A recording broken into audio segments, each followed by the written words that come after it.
So, today I'm gonna play through another run of Slay the Princess.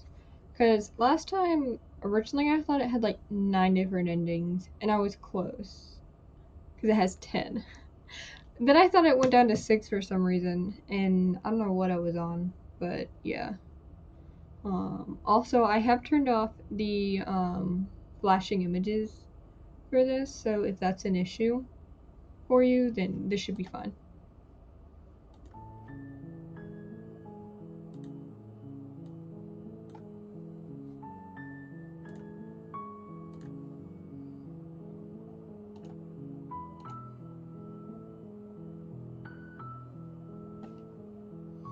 So I guess I need... Yeah, I do get... Just to make sure that is not what I meant to hit. That is... So yeah, flickering images are off. Chapter 1, The Hero and the Princess. Yeah, so I'm planning on... You're on a path in the woods, and at the end of that path is a cabin. And in the basement of that cabin is a princess. So I'm planning on doing all the routes where you go into the cabin but then you leave her there. Because I forgot somehow about that aspect of the game. You're here to slay her. If you don't, it will be the end of the world. The end of the world? What are you talking about? Have you considered that maybe the only reason she's going to end the world is because she's locked up? Killing a princess seems kind of bad though, doesn't it? Can't someone else do this? Forget it. I'm not doing this. Have you considered that maybe I'm okay with the world ending? Do I get some sort of reward for doing this? Oh, okay. Thanks for telling me what to do. Sweet. I've always wanted to offer Monarch Vive la Revolution. Silently continue to cabin. Turn around and leave. The end of the I'm world. talking about the end of everything as we know it. No more birds, no more trees, and perhaps most problematically of all, no more people. You have to put an end to her. Oh, it can't be problematic. But how can a princess locked away in a basement in the world? If you don't tell me why she's dangerous, I'm not gonna kill her. Do you have any evidence to back this up? Look, you're already on the path that leads to the cabin. Why would you be here if it weren't to complete a very important task? You've made it this far, you might as well reach the end of your journey. Have I really made it this far, though? How can a princess locked away in a basement in the world? Don't linger on the specifics. You have a job to do here. Just get in there and do what needs to be done. We're all counting on you. Alright, fair enough. Let's go. Good. As long as you remain focused on your goal, it should all be smooth sailing. You make your way up the short path to the cabin. You'll find the princess within. A warning before you go any further. She will lie, she will cheat, and she will do everything in her power to stop you from slaying her. Don't believe a word she says. We're not going to go through with this, right? She's a princess. We're supposed to save princesses, not slay them. Ignore him. He doesn't know what he's talking about. Proceed into the cabin. I should double check to make sure all The interior of the cabin is almost entirely bare. The air is stale and musty, and the floor and walls are painted in a fine layer of dust. The only furniture of note is a plain wooden table. Perched on that table is a pristine blade. The blade is your implement. You'll need it if you want to do this right. Okay, cool. You can. I know the basement. I don't need it this time. The door to the basement creaks open, revealing a staircase faintly illuminated by an unseen light in the room below. This is an oppressive place. The air feels heavy and damp. a hint of rot filtering from the ancient wood. If the princess really lives here, slaying her is probably doing her a favor. Her voice softly carries up the stairs. Hello? Is someone there? It's hypnotizing. It's the kind of voice you only have to hear once to remember it for the rest of your life. Don't let it fool you. It's all part of the manipulation. You're playing a dangerous game by coming here unarmed. Don't be a stranger. It's been so long since I've had any visitors. Please, come downstairs. You walk down the stairs and lock eyes with the princess. There's a heavy chain around her wrist, binding her to the far wall of the basement.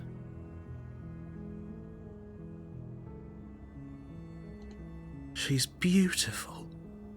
How could someone like this be a threat to anyone? I am begging you to stay focused. There's a lot riding on you here. Hi. Do you think you can get me out of these chains? Let's talk a bit first. Okay.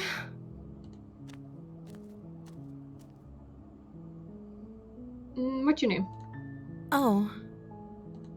She pauses, carefully formulating her words before she responds. You can address me as Your Royal Highness. Or you can just call me Princess if Your Royal Highness is too formal. Is Princess her name or her title? What if it's both? Could you imagine being named Princess Princess?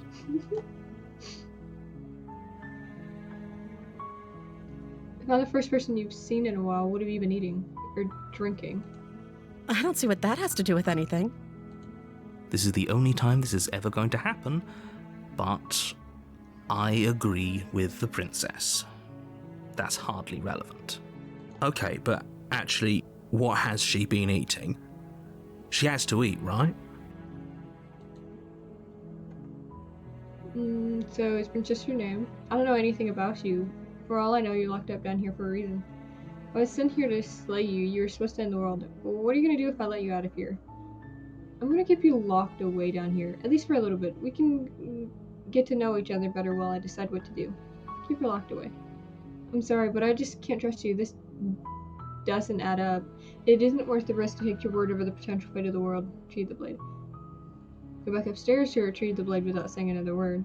Can't believe they've been keeping you down here like this. I'm getting you out of here. Examine the chains.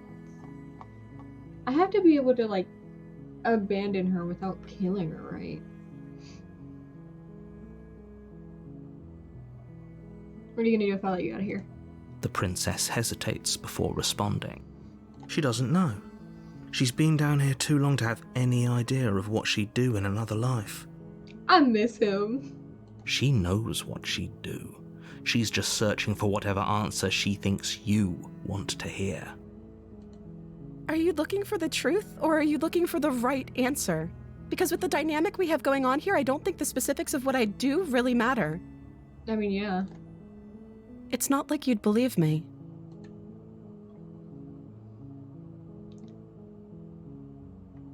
I was sent here to slay you. You're apparently supposed to end the world. But I don't think you're actually dangerous, but I want to see you for yourself. I'm still not sure what to believe. I'm starting to think it's true. There's something about you that doesn't feel right. But I wanted to see you for myself. I'm still not sure what to believe. Is that why they threw me down here? But I don't want to hurt anyone. I like the world, I think. I don't remember much about it, to be honest. I've been down here for so long. That's... How long has she been locked away? Did they tell you how I'm supposed to end the world? I've been told enough. I was hoping you'd tell me. No, but I'm sure they have reasons for keeping that information secret from me. No, which is why I don't think you were actually dangerous. Remain silent. I was hoping you'd tell me. I don't know how to destroy the world, if that's what you're getting at. I believe her. She doesn't have to know how to destroy the world to be capable of doing it. At the end of the day, whatever the two of us have going on down here is about trust. Whoever sent you to slay me claimed I was a threat to the world, but they didn't tell you why. I don't trust that. And I don't think you do either, or you wouldn't have come down here to talk. She has a point. We're talking like this for a reason. Trying to do something very specific. So this shouldn't be about what I'd do if I got out of here, or me saying the right thing to convince you to save me. This is about how messed up this whole situation is. This is my life we're talking about. Do you really think I can even end the world? Why would I even want to? We both know that if there's people we can't trust in this situation, it's whoever locked me down here, and it's whoever sent you here. And those two groups are probably one and the same. Don't let her turn the tables here. This isn't about trust. This is about risk. We stand to lose everything, all for the sake of one person, and a subjugating monarch, no less.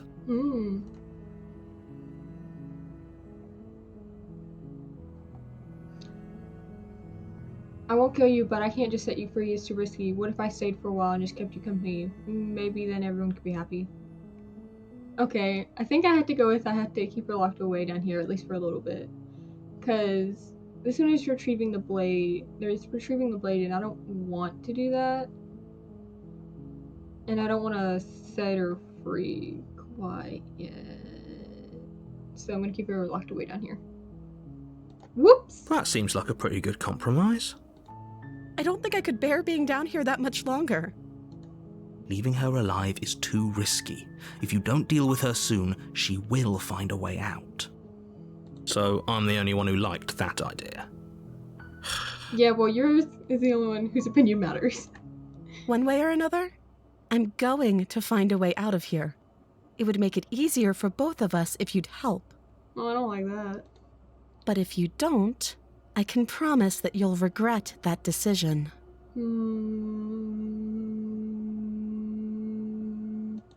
You have to make a choice.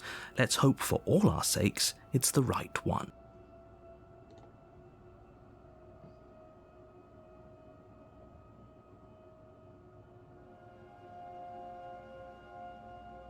I don't want to kill her, because, like, the abandonment, I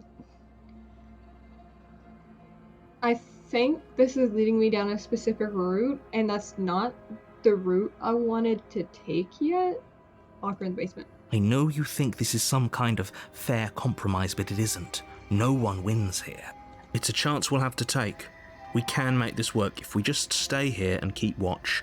No one has to die. Where are you going? You can't just leave me here. You turn your back to the princess and make your way back to the stairs. Fine. Turn your back on me. But it won't be long before I slip these chains. And once I'm out of here, there will be hell to pay for leaving me behind. Slip these chains? She can't, right? She needed our help to get out of here. But do you hear the conviction in her voice? I don't think she's bluffing. Either way, she dropped the mask, didn't she? You can still grab the blade and get back down here. Oh, that's a relief. I was afraid I already committed to not slaying her. No, we're sticking to the plan and locking her away. It'll be the death of all of us, but fine. We'll do it your way. I've already killed her 3 times. You close the basement door, locking it behind you and quickly barricading it with the heavy wooden table that once held the blade. Okay, we can make this work. You settle in against the far wall to watch the basement door. It isn't long before you start to drift off, your eyelids heavy with fatigue. But sleep doesn't come. Instead, your rest is broken by a piercing, wailing voice calling out to you from the other side of the door. I know you're still there. Why don't you make things easier on yourself and let me out? No. It's not like this little door will hold for very long anyways. It's probably a good idea to try to get back on my good side. She sounds terrifying. Hello. Like she's less of the princess you saw and more like something out nothing of a much. nightmare. I actually just got off work like an hour ago. How are you? As she violently rattles the door, you do your best to shut her out of your mind.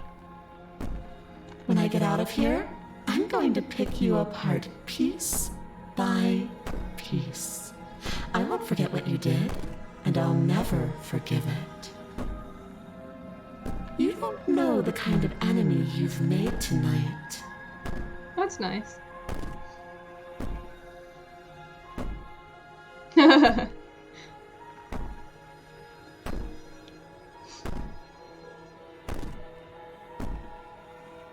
It doesn't sound like she's getting any weaker. No, it doesn't. Threaten me all you want, all it does is ease my guilty conscience. So all of this was just an act, wasn't it? You're not really innocent or harmless. You're not even a princess. You're a monster. Ignore her and go to sleep. Threaten me all you want. These aren't threats. These are promises. Sooner or later, you're going to have to sleep. And I'll make sure you never see the light of day again. You put the princess's threats out of your mind as best you can and huddle up against the wall. You jolt awake in the middle of the night to silence in the cabin. The ruckus has stopped, and the door to the basement is ajar, its lock broken, and the table shoved out of the way. Where is she? Who knows? Thanks for helping me get out of that awful basement. You try and stumble to your feet, but as the princess draws near, it's as though your body simply stops working. It isn't all at once. The paralysis comes in waves. Yeah. First your toes go numb, and then your feet, and then your legs. You lie prone on the floor of the cabin, unable to do anything but witness her approach. Whose side are you on? Yours, of course. But I have a duty to uphold the truth. Lying about the facts of the situation doesn't change them. So helpless. I can take my time with you, can't I? I'd rather not. She steps closer, one silent footfall at a time, cocking her head in curiosity as you feel your organs shutting down one by one. Or maybe I can't take my time with you. You don't look well. A little green around the gills. What a shame. If you'd only helped me get out of here, we could have done such wonderful things together. Your lungs stop drawing in breath, and your heart freezes in your chest. You have seconds left. I'd say better luck next time, but we both know this is the end, don't we? Sure. It can't be. This can't actually be how everything ends. I'm sorry, but it is. Everything goes dark, and you die. Chapter 2, The Nightmare. You're on a path in the woods, and at the end of that path is a cabin. And in the basement of that cabin is a princess. You're here to slay her. If you don't, it will be the end of the world.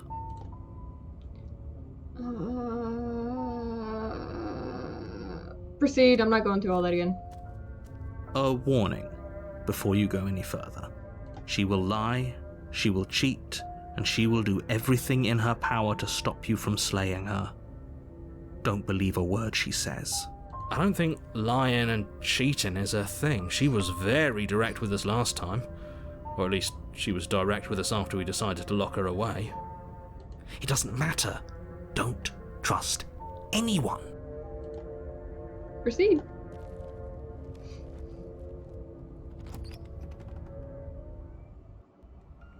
The interior of the cabin is plain, the smooth wood of the walls almost featureless. Oh, hey, look. The only furniture of note is a lone Oh, table, okay, that's a- knocked on its side in the corner of the More room. than I thought. A pristine blade stands between you and the open, inviting basement doorway. The blade is your implement. You'll need it if you want to do this right. Hold on. What happened to the door? It's just an empty frame.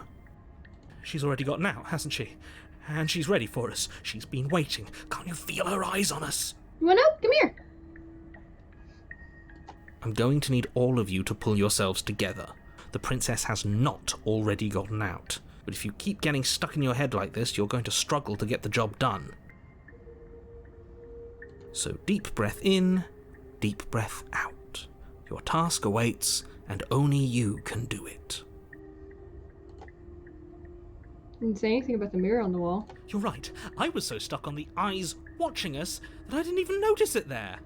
What are you two talking about? There isn't a mirror. There's a table, the blade sitting on the floor, and the open doorway leading to the basement. There's nothing else in here. There's definitely a mirror. Gaslight gatekeep. There isn't. We have to look at it. Unless that's what he wants us to do. And pretending it isn't there is a trick to get us to do exactly what he wants. Why would you lie about there not being a mirror when there's... Jesus. Why would you lie about there not being a mirror when it's clearly right there? What's the point? I want to look at myself. I want to see how handsome I am. It doesn't matter. Remain silent. Approach the mirror. You walk up to the wall next to the empty basement door frame. It's a wall. There isn't much to see here. This really isn't funny. Wipe the mirror clean. You reach forward and rub your hand against the cabin wall. I hope you know how ridiculous you look right now. Did he make it go away? Clearly there was something in there worth investigating if he wants it hidden so bad. And take the blade. You reach down and pick the blade up off the floor. It would be difficult to slay the princess and save the world without a weapon. Good. Steel can't lie to us. No, I'm not sure it'll be all that helpful Is this it round. gonna be enough, though? Couldn't you have given us something else? Something, I don't know, better than a knife? Could we have a bomb? The blade is the only thing you need to finish your task. You're more than capable of pulling this off, so long as you don't lose faith in yourself. Those are the words of someone who knows he's sending us to our death. Enter the basement. You cross over the threshold and onto a series of isolated steps, suspended in darkness. More eyes, too. You never mention the eyes. The air seeping up from below reminds you of fresh lightning and static, as if you're descending into a place that isn't meant for a creature of flesh and blood. If the princess lives here, slaying her would probably be doing her a favour. Her cruel and playful voice prances up the stairs. I didn't think you'd come back. We're gonna have a lot of fun, you and I. Whoop. Come back? She must have you confused with someone else. You really don't remember, do you? It doesn't matter, we need a game plan. We know we can't just go down there unprepared. How hard is it to throw a knife? I'm gonna talk to her. We don't need a plan. I'm just gonna kill her. Mr. Narrator seems to think I can do it. I don't know why you're all being such pessimists right now. Step off into the void between the stairs. Continue down the stairs in silence. How hard is it to throw a knife? It can't be that hard. But then we'd lose our weapon. We'd have to make it count. Otherwise she'd be furious and we'd be defenseless. If a knife is even enough to do anything against something like her in the first place, it'll be enough. Hopefully.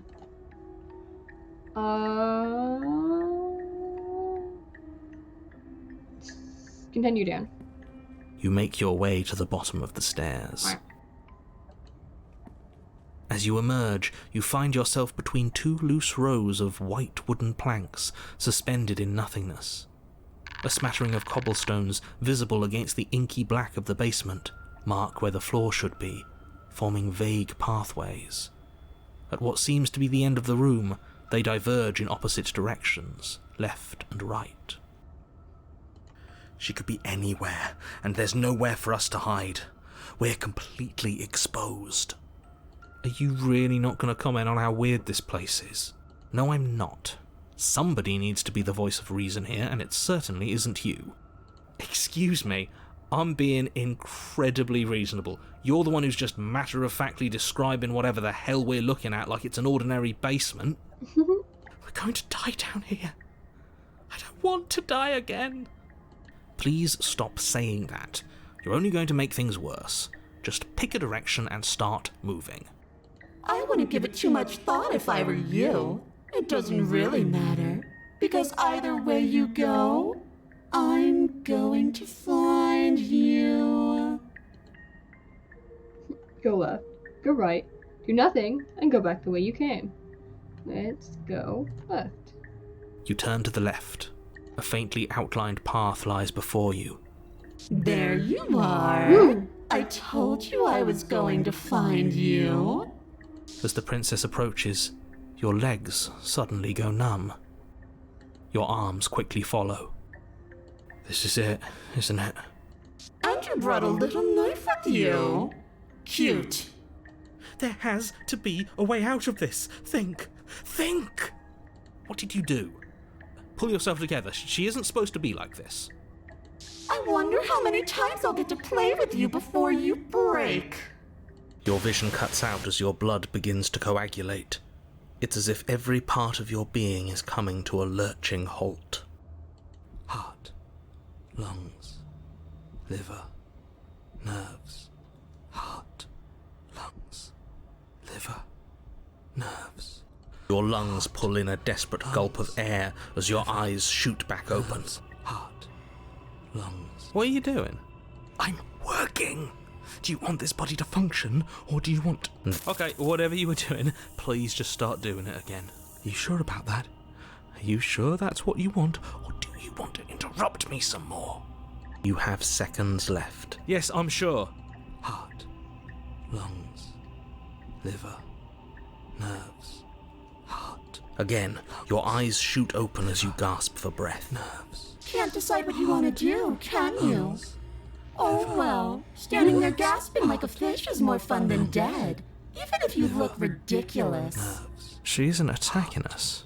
Lungs. Why? Liver. The why doesn't matter. She's already proven her ill intent. Don't lose sight of your mission. Your weapon is still in your hands. Strike at her and end this before it's too late. Heart. Why won't you finish me off? Liver. What good am I to you alive? What do you want from me? Heart. What happened after you killed me last time? Liver. Nerves. Heart. You're a lunatic, you know that, right? Liver. Nerves. If you want to work together, can you at least turn off this whole organ shutting down situation? Liver. How about I just kill you instead? We don't have to be enemies, we can work together, we can be friends even. Nerves. I'm not doing any of this, I'm not helping you to leave, and I'm not going to try and kill you, so... Nerves. Do your worst. Heart. Toss the blade and remain with your nightmare. Liver. Mm-hmm. Nerves. Why don't you finish me off? Because I don't want to. And even if I did, I don't have to. Look at the way you're struggling to stay alive. It's taking everything you have to keep your heart pumping right now. And I'm enjoying the show. Nerves. The princess leans forward, bringing her masked lips close to your ear. Nerves. If I want to see you gone, all I need to do is break your concentration. Heart, lungs, liver, nerves. She slowly runs her velvet glove across the base of your neck. It feels like static. And then... Hey, snap Whoops. out of it. Okay, deep breath. Deep breath, we're fine. Heart, lungs, liver, nerves. Heart, you're back. Lungs, liver, nerves. One heart, moment, lungs, and then liver, you're gone. nerves, heart, Just lungs, like liver, nerves, that. heart, lungs, Ah, liver, nerves, and there's the heart, fear. lungs, liver, nerves. She pulls away. Lungs, liver, nerves. But that wouldn't be very fun, now would it? Nerves, I've already done lungs, that. liver, nerves, heart. What happened lungs, after you killed me liver, last time? Nerves, heart, I tried to leave while you liver, suffocated, nerves, but that stupid cabin wouldn't let me. heart, So I started to drag your body out with me, and then... heart, lungs, liver, Well, nerves, you died before I could get to the door. And then I was here, and now you're here too. nerves, heart. I don't think I can leave without you. And dead doesn't count. And as much as I love what we have going on, I have bigger plans than tormenting one poor little creature forever. I want to leave. Liver, nerves, heart, lungs, liver, nerves, heart. If you need me alive, then why did you set me on the stairs? Why didn't you try being nice to me? Nerves, I am being nice. You're alive, aren't you? And you died of fright as soon as you saw me last time. I didn't think keeping you alive was an option. But it looks like that's not a problem anymore. At least not for me. lungs, You liver, seem nerves, miserable. heart, lungs, liver, nerves, heart, lungs. I was sent liver, here to stop you from nerves, destroying the world. I heart, can't just let you lungs, leave. liver, nerves, Now if I let you heart, out, what lungs, then? Do we liver, go our separate nerves, ways? Heart, lungs, Oh no, definitely not. lungs, If liver, you're what I need to nerves, leave this place, lungs, chances are you're liver, pretty nerves, useful. heart, I think I'll lungs, keep you right liver, by my nerves, side. heart, A lungs, little good liver, luck charm to nerves, make sure I heart, stay free. lungs, liver, Don't nerves, worry, heart, I'll make lungs, sure to take good liver, care of you. nerves, I heart, promise. lungs, liver, nerves, heart, lungs, liver. Being nerves, around you is agony. heart, I'm not gonna lungs, stick liver, around. nerves, Oh, we both know that you don't have a say here, so you should just look on the bright side.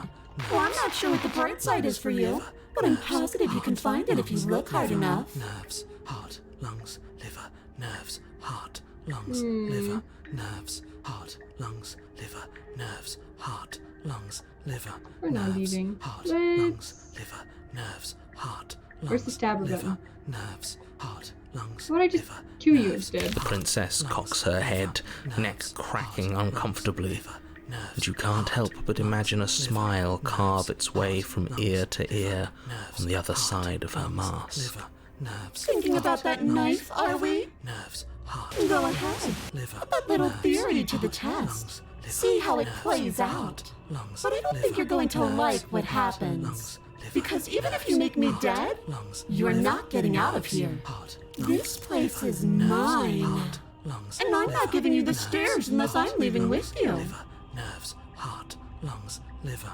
nerves, heart, I'll just die then. liver, nerves, heart, And then we'll wind up liver, right back nerves, where we started. lungs, Round and nerves, round we'll heart, go.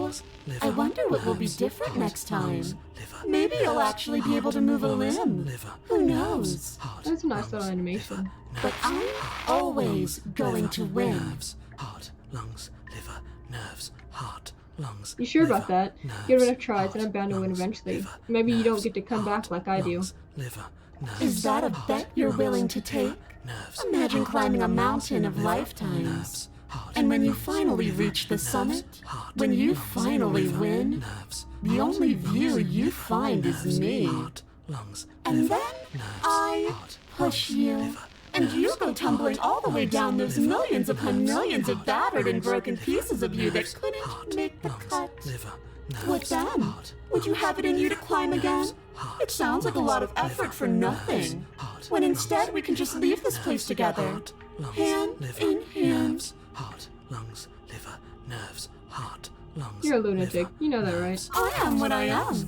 And liver, right now, nerves, I'm in heart, control. lungs, liver, So, nerves, you might want to be a little nicer to me. heart, She raises one long gloved finger, its tip liver, hovering just over your skin, liver, seeming to nerves, enjoy heart, the lingering lungs, threat. liver, nerves, heart, But she lungs, withdraws, liver, nerves, sparing you heart, another lungs, momentary liver, glimpse of nerves, death. Heart, lungs, liver, nerves, heart, lungs, liver, nerves, heart, lungs, liver, nerves, heart, lungs, liver, nerves, heart. Run. You turn and run, liver, doing your nerves, best to put heart, one useless leg in front of the nerves, other. heart, You lungs, poor, liver, poor nerves, thing. heart, lungs, Wrong liver, choice. nerves, heart, You get lungs, nowhere liver, before the nerves, princess is in front of you lungs, once again. liver, nerves, You're always heart, going to be a lungs, coward. liver, nerves. She raises a hand to her mask and pulls it down. You don't get the chance to see what lies beneath before it envelops you. Like a creeping mold, the complete reality of your existence threads its way through your mind. Birth, death, birth again, decay and bloom, a million stitches from a million microscopic wounds you've inflicted on everyone you've ever met, with every muscle you've moved and every word you've ever spoken. No. Let me out. No thanks. Your existence hurts them. Let me out. A lonely soul in a room by itself, weeping. It lives for 80 years and then it's gone. And then it's there again. Let me out. A reprieve. A good life. Love. Children. A steady career. Recognition from your peers. Here one moment. Gone the next. The worms have found their orifices. Let me out. Diagnosis. It forgets everything it is. Anger, rage, distance, poverty. The lonely soul is lonely again. Love turns to mockery. It dies. It is reborn. Worse. Lonelier. Let me out! No. No. What's happening to us? Let me out! This is all too much. I can't keep going. You can't keep going? What are you talking about? But he doesn't respond. Oops, I think I broke you. I'll see you soon. You'll know what to do. Your body is dead, but you live on. Woo! Chapter whatever. The moment of clarity. Ooh. You're on a path in the... Shit! What the hell was that? Who are we? What are we doing? There was a princess, I think. It's all so fuzzy. It hurts when I try to remember. You shouldn't know about the princess. At least, not until I... You've already been here, haven't you? Maybe. I guess. It feels so long ago, almost like we've never left. We have to let her out. No, that's the opposite of what you're here to do. You have to slay her. Slay? We decided not to do that, didn't we? Yeah, we're supposed to let her out. It's really the only way this works out for us. If you think about it, she's the one with power here. Nobody else can do much of anything. No, we were supposed to keep her trapped there forever, I think. Cool, all the voices are on now. We're supposed to be unfeeling. How many times do I have to tell you to snuff out your heart? We can't be unfeeling. Not when there's so much fear everywhere. There's nothing for us to do. We've already tried everything. We love her, so we have to set her free. Smitten's so funny when you don't go down any of those routes and he comes out because he sounds insane. Can we love something that hates us? Can we love something that hurts us? To be given an ounce of kindness from something so cruel would be more pure than any other love. Why are there so many of us? There aren't supposed to be so many of us. This is bad. You need to get a grip. What did you let happen? How many times have you been here? This time around, or like all the times? I think they're all wrong. That's a good question. How many times have you all been here? What if we don't go to the cabin? Can you make sense of them? I feel so disjointed. I don't know if I can pull this off. I don't know if I can slay her. Proceed to the cabin. The only way out is to do nothing. So nothing I will do. Stay where you are. That's a good question. Many times. It feels like we've been here forever. But it also feels like we've barely been here at all. It doesn't matter. Yes, we just have to do what she says and then everything will be fine. It won't. It will be for us. She said so. You're part of everything. If things aren't fine for everything, they won't be fine for you. There's no difference between fine and not fine. It just goes on and on.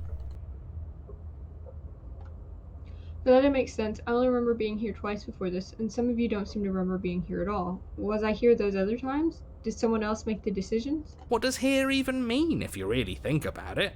Shut up. You were here. Every single time. You did your best, really. There's just a pecking order. And our cruel and beautiful goddess sits atop it, right where she's always belonged. You're lucky. What I would give to be able to forget. I've tried to keep them numb, but they're all too soft. A shame, really.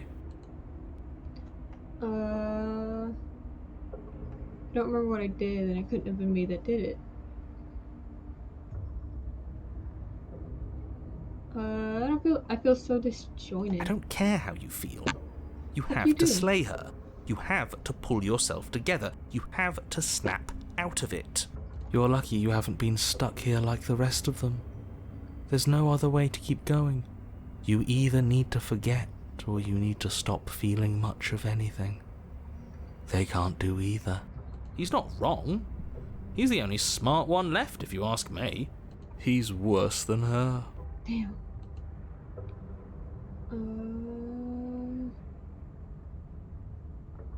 Proceed to the cabin. You slowly make your way through the umbral forest, bumping against unseen trees as you grasp through the darkness for a way forward. But eventually, you do make it to the cabin, or rather, you make it to the place a cabin should have been. Instead, all you find is an empty hill. No, this isn't right. There's a cabin there. There's always supposed to be a cabin there. Don't ask him about the mirror. He always says he never sees it. True. He always lies. Also true. And he always makes it gone. Stay focused. You still have a job to do, and it's best not to be distracted by fraying thoughts. There is no mirror. You know that as well as I do. She's still here, buried deep inside the earth. Oh, it's this path. Just walk up the hill. You always give too much space to the others. It's why you always lose. What's wrong with giving them space? What if it helps them? What if they need to be heard? They've been heard too much. It's why they are the way they are. Exactly. They are delusions, and all that catering to them will do is drag you down to their level. You have to keep moving. Or you could just give up. Approach the mirror. You walk up the hill, hesitating just beyond the bounds of the cabin. The cabin that isn't there. You've got to clean the mirror, haven't you? You've got to see what's in it. Smash it to pieces. Just do that one. She's on the other side, and we have to let her out. It's the only way we can be free. It's the only way we can have our thoughts back. Just go around it. Just do something. It doesn't matter what. Proceed. Proceed? Proceed to where? I'm afraid you're going to have to be a little more specific. That's a new one. Do you think it'll work? Of course it'll work. He always makes the best decisions. It's why he gets to make them. And it already has worked. It's gone, don't you see? We're one step closer to her. The interior of the cabin is much the same as the exterior of the cabin. A dull, fuzzy, dreamlike nothing. It's empty and isolating, but there's just enough vague shape and unknown texture to suggest the structure therein. Wrong and unsettling as it may be. The only object of note is a pristine blade buried in the dirt floor, a hint of its shining edge teasing through the sediment. It's always a pristine blade. The blade is your implement. You'll need it if you're going to do this right. Take it. It's the only way forward. Take the blade. It's the only way forward. You've already tried everything else. Don't you remember? You have to take the blade. You reach down to take the blade, but as you do, the ground beneath it shifts, the weapon sinking deep into the earth. You lean over the hole and gaze into the abyss. It is so very deep. Deep in the bowels of the earth, you see something staring back at you. It fills you with dread. Creepy. It's She's watching us. She never stops watching us. There you are. My toy has finally come to finish his job.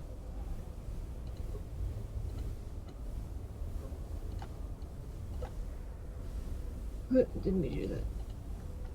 With every word she speaks, the princess in the pit blinks closer. You dragged this out for so much longer than you had to. Maybe.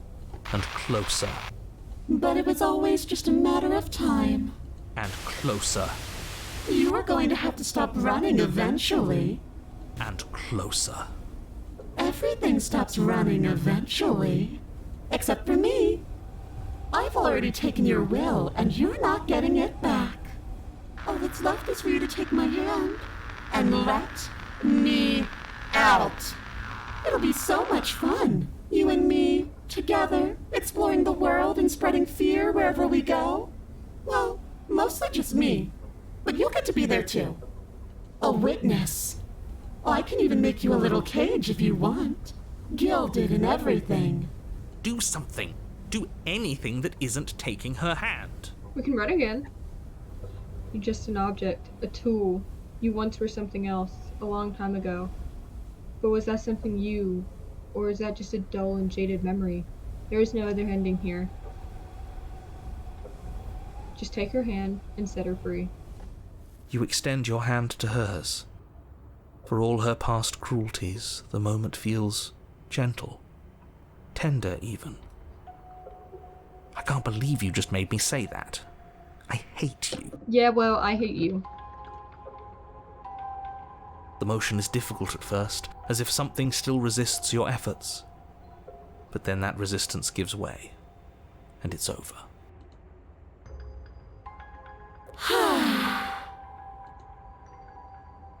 And that's the end. I wonder what we're going to do next. I didn't think I'd be so tired. The princess, exhausted, slumps. Why is it so cold?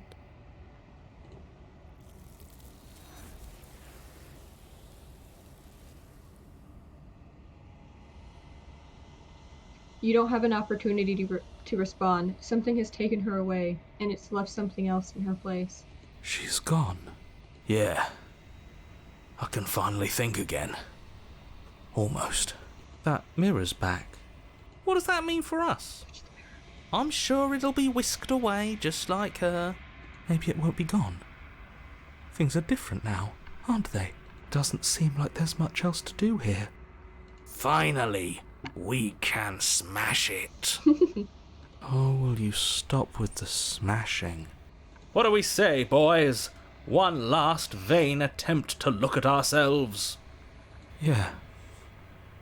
I think I'd like that. Seems we've got a majority. All that's left is to give it a look. Approach the mirror. You step towards the mirror. It holds a truth that you must witness. Something tells me that this is the end of the line. But I don't feel bad about it. I'm ready. It feels okay. The fear's gone.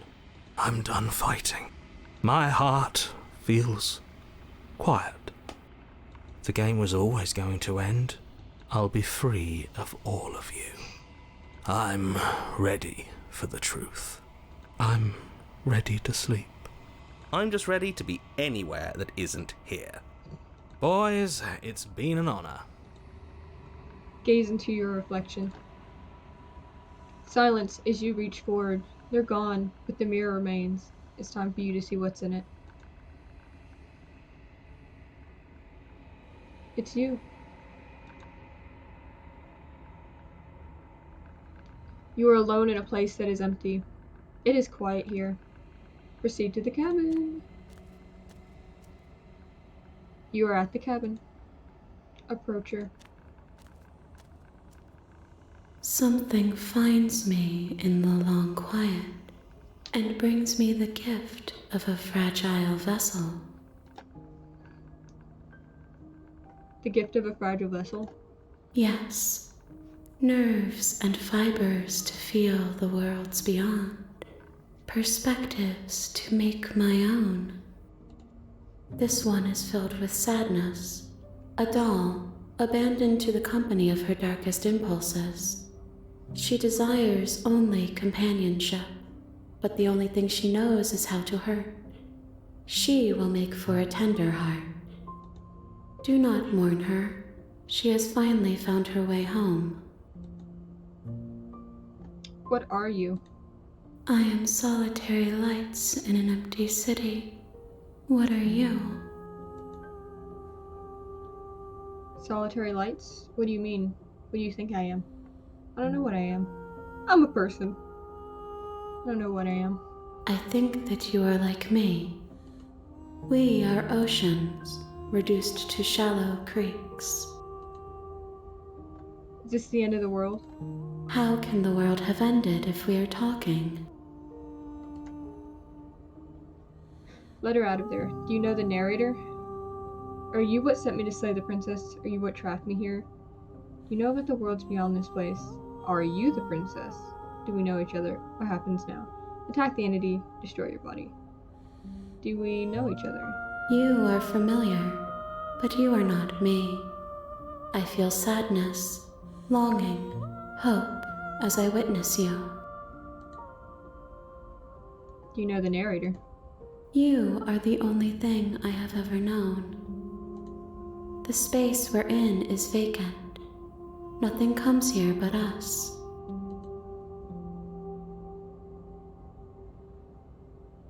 Are you the princess? She is part of me, and part of me is her. Were you always the princess, or are you just making her a part of yourself? You speak in circles. Does it matter where one thing begins and another ends? What happens now? Nothing, as we are. But I know that there are worlds beyond us, and that we are meant to reach them. There is no exit, but this vessel is a creature of perception. She can make you forget, if only you believe her to be able to. Bring me more perspectives, so that I may be whole, and perhaps then we will know our freedom. Aren't you scared I'll find a way to kill you? How much will I forget? How many more pieces of you do I find? And what if I don't let you do this to me? I was sent to slay the princess to stop her from destroying the world. If I help you, is that what you're going to do? Okay, make me forget. How much will I forget? Everything, until we meet again. Aren't you scared I'll find a way to kill you? I have not lived. I am not afraid to die. What if I don't? Then we will be here forever, as we are now. Unfinished, dry, hollow. Okay, let's go back. She asks that I tell you to remember her. You won't. Everything goes dark, and you die. Chapter 1. The Hero and the Princess. You're on a path. You're here to slay. Yep. Whew. Let's go. You make your way up the Yep. I don't want to listen to him talk if I don't have to. It's the same thing every time. The interior of the cabin is almost entirely bare. The air is stale and musty, and the floor and walls are painted in a fine layer of dust. The only furniture of note is a plain wooden table. Perched on that table is a pristine blade. The blade is your implement. You'll need it if you want to do this right. Not this time. The door to the basement creaks open. Yep.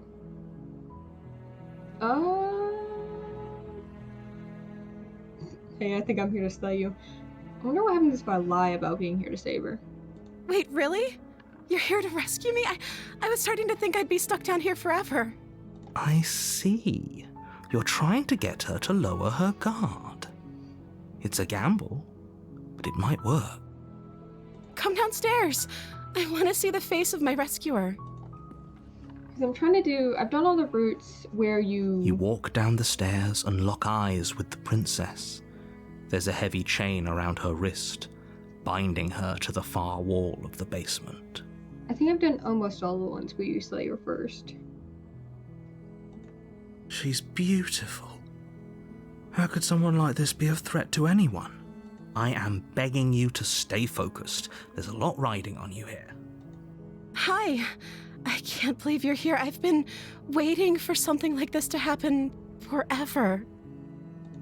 I hope you brought something to deal with these chains.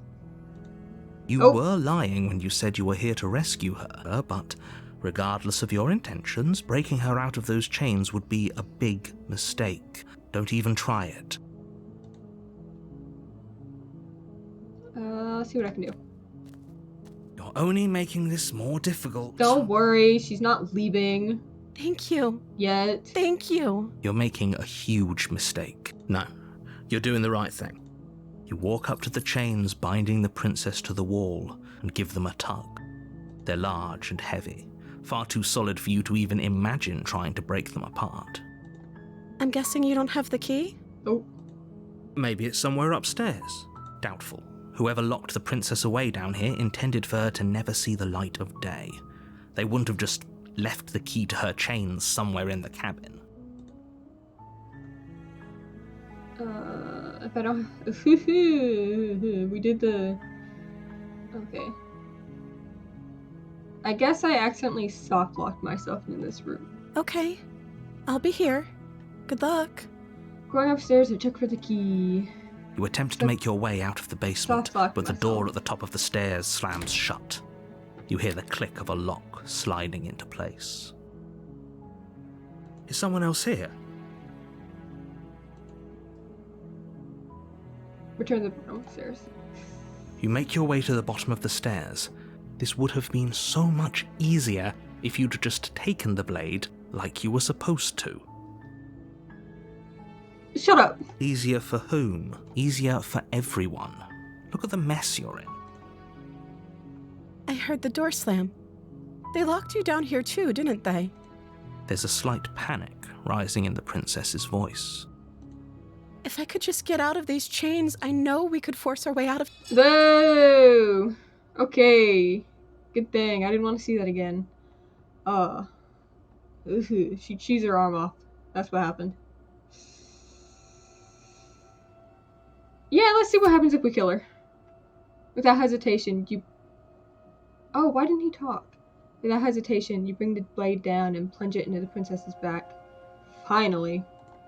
The wound drives her to the ground. Sorry, I soft-locked myself. Okay.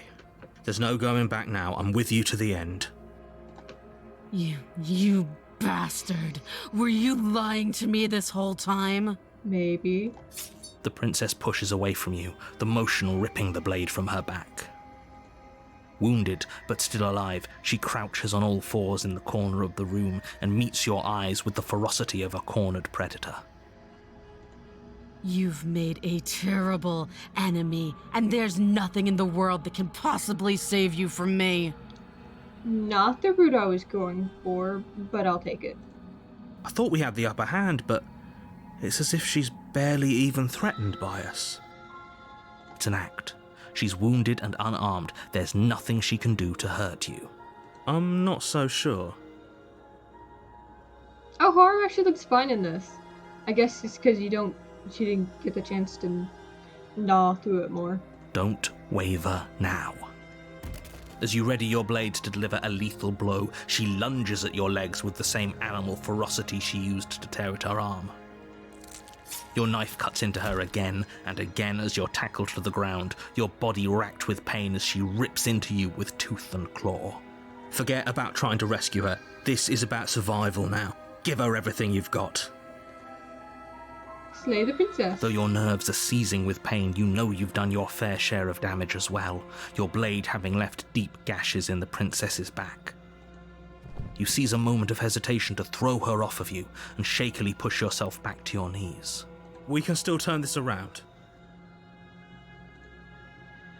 Finish the You steel your job. resolve and take another step closer to the princess. You probably won't make it out of here alive, but you can still make sure that she won't make it out of here either. Excuse me? What's this about not making it out of here alive? Shut up. Do you think this is what I wanted to happen? I have a duty to state the facts of the situation, and honestly, it's a miracle anyone in this room is still standing right now. Don't act so surprised. Always impressed by, the way everything moves in the game. And the fact that the cursor mimics your hand. Can you not feel all those gashes and holes pulling you apart? If the princess doesn't do you in here, blood loss is certain to finish the job. You take another step forward, and the princess lunges towards you. The two of you enter one last exchange, a flurry of blade and claw and fleshy ribbons, and then you stop. Neither you nor princess able to go any further. You collapse on the ground, and the princess collapses beside you, blood pools around you both, and you watch each other fade away.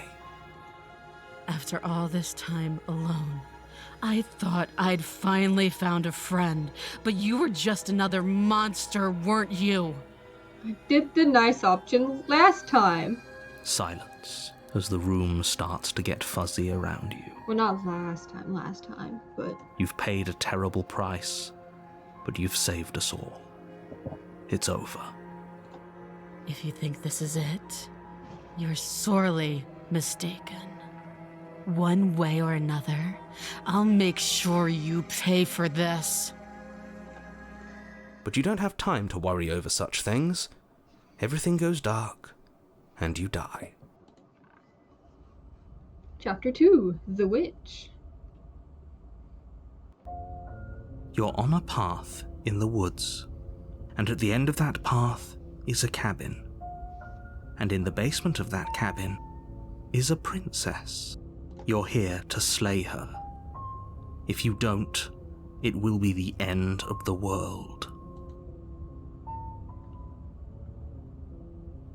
The fact that you don't get to skip that dialogue, even though you've technically already heard it.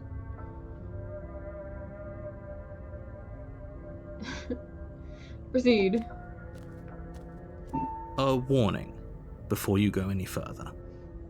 She will lie, she will cheat, and she will do everything in her power to stop you from slaying her. Don't believe a word she says. Don't worry. You can trust us to get the job done. I got it. Proceed.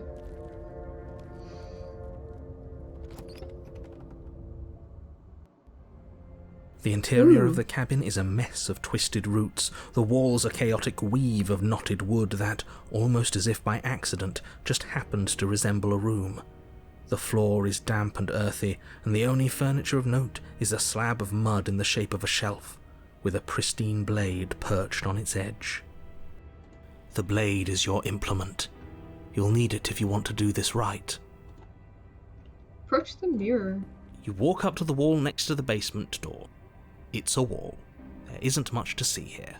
What are you talking about? This isn't a wall. It's a mirror. Or at least it'll be a mirror once we wipe off that layer of grime. Wipe the mirror clean. You reach forward and rub your hand against the cabin wall. I hope you know how ridiculous you look right now. Take the blade. You take the blade from the shelf. It would be difficult to slay the princess and save the world without a weapon. Well, if we're grabbing a weapon, we should probably keep it hidden behind our backs. She doesn't have to know we have it. I mean, he's right. That's not actually a bad idea. Enter the basement. The door to the basement creaks open, revealing a staircase dug into the muddy earth below. The ceiling is thick with roots that hang like locks of tangled hair. The weak starlight from the cabin windows behind you can barely penetrate the gloom here, only illuminating the edges of an opening below. It shines in the darkness like some kind of massive maw waiting to swallow you up into the earth. The air smells of dirt and copper. It's thick and wet, as if your lungs are being coated in mud with each intake of breath. If the princess lives here, slaying her would probably be doing her a favor. Her voice skitters up from below. Something nasty finds itself on my stairs. Come on down. Don't be scared. I probably won't bite. Oh, she does something weird with... I'm not nasty! But you are. You're a wretched little thing. I recognize that voice as easily as I recognized your nervous little footsteps coming up the path. I know who you are, and I remember what you've done. I'm not sorry. She must have you confused with someone else. She seems friendly enough. Maybe we can talk our way out of this whole situation. Maybe. You can't. Unless you slay her right away, she's going to break free and end the world. There's no reasoning with what she is. Look, I'm just throwing ideas out there. I like to think out loud. I'm the kind of guy who likes a discussion. Don't we want to hear what everyone has to say before making any big decisions? Do you want to hear what everyone has to say? Or do you just want to hear yourself talk? I think it's the second one. You need to stop lingering. Your task is to slay the princess, not endlessly debate about what to do with the princess. Fine. You're the boss. I'm the boss. Thank you. You descend the basement steps, entering the dark room below. You can just make out the shape of the princess in the gloom. She's huddled against the far wall, her eyes bright and glaring from amid the thick roots. And there you are, one hand tucked away behind your back, gripping that sharp, sharp blade, no doubt. That's a stupid way to hide it. That's no fair. How would she know that? Why else is your hand behind your back? So, we've dropped the pretenses. Good. She's acting like the two of you already know each other. Oh, no. You've already been here, haven't you? Yes. That's pretty sharp. How'd you figure that one out? Call it deductive reasoning. Well, you seem to be great at it. Do you remember us then? Do you remember last time? No. No, I don't. But you and the princess clearly have a shared reality, even if I'm not a part of it. I won't waste time fighting you on something that's clearly true. I'm just glad we could put all this behind us. Is it all behind us? Just focus on the task at hand. I don't care if you've been here before, and I don't care if you think you'll go somewhere else after this. My world is on the line right now, so I'd appreciate it if you would take this seriously and slay her. Let's chat her up a bit first. Maybe we can find a middle ground where everyone's happy. Don't talk to her. You're just going to make things more difficult than they have to be. Well, I seem to remember you having a tongue. I'm sorry about last time. Look, I made a mistake. We all make mistakes, right? I'm sure you've made mistakes. Don't worry, the blade isn't for you, or not for killing you. We've got to get you out somehow, right? I get the sense that you're not happy with me. You scared me, okay? When you started gnawing your arm off, it scared me, so I stabbed you. Things get out of hand. We both died last time. Can't bygones be bygones? Look, I know, things got messy last time, but I think there's something bigger than both of us at work. We should team up. Why do I have a nagging feeling you're gonna stab me in the back if I help you out of here? I don't want to hurt you, but clearly there's some broken trust. Take this as a gesture of my goodwill. Give her the blade. No, you dumbass. I don't trust you, not enough to free you, and definitely not enough to get close to you. I'm leaving. Bye. Leave her in the basement. I like to be straightforward with my intentions. I don't care for how you treated me last time, and I think you might be a danger to the world. I'm gonna attack you now. Slay the princess. Or just slay the princess. I'm sorry.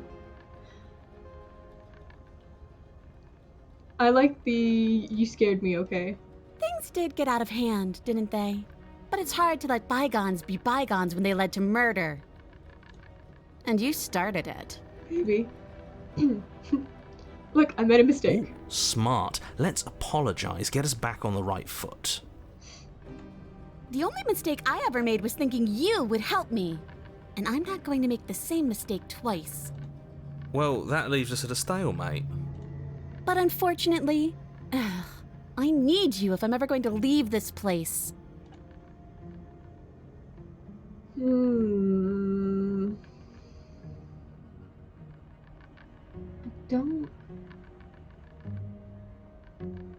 trying to get very specific endings, but I don't know how to get those endings, is the thing.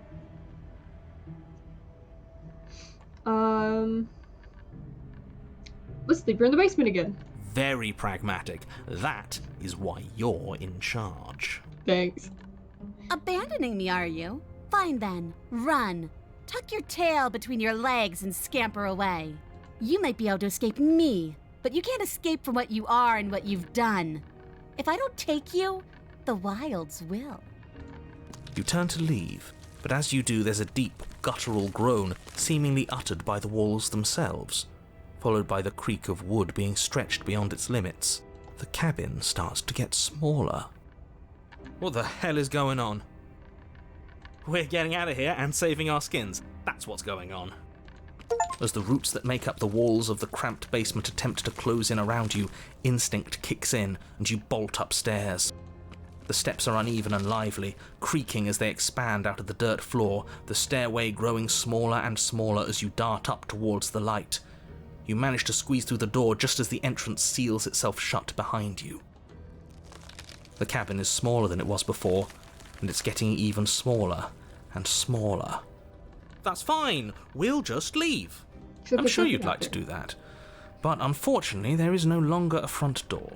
The roots have already closed over the only possible exit. What little light peeks through the holes that were once windows is growing weaker as the cabin continues to close in on itself. Shit. What do we do? As your mind races for an answer, you hear the princess's voice crackle up the stairs.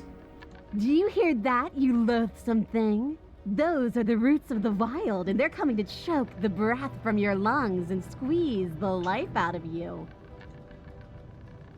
What about you? They'll crush you just as easily as they'll crush me. Make them stop. You can make them stop, right?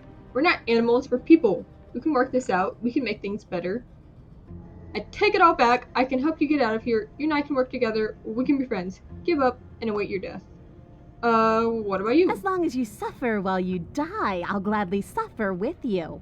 Especially if I get to hear it happen. This doesn't help anyone. I can't believe she'd kill us both just to spite me.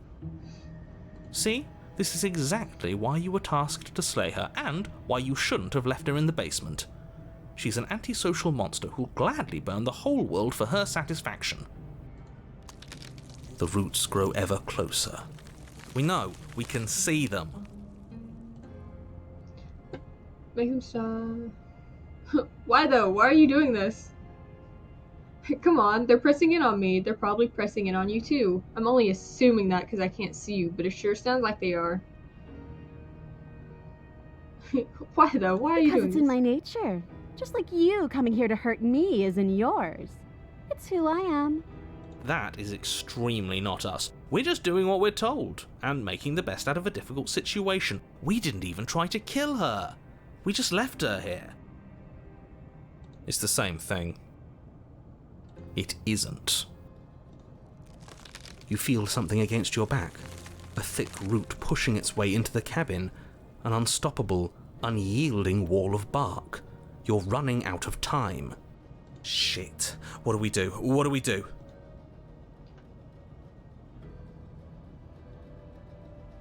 I guess we die. You slump to the floor as the roots continue to expand into the cabin. Haven't been crushed to death yet.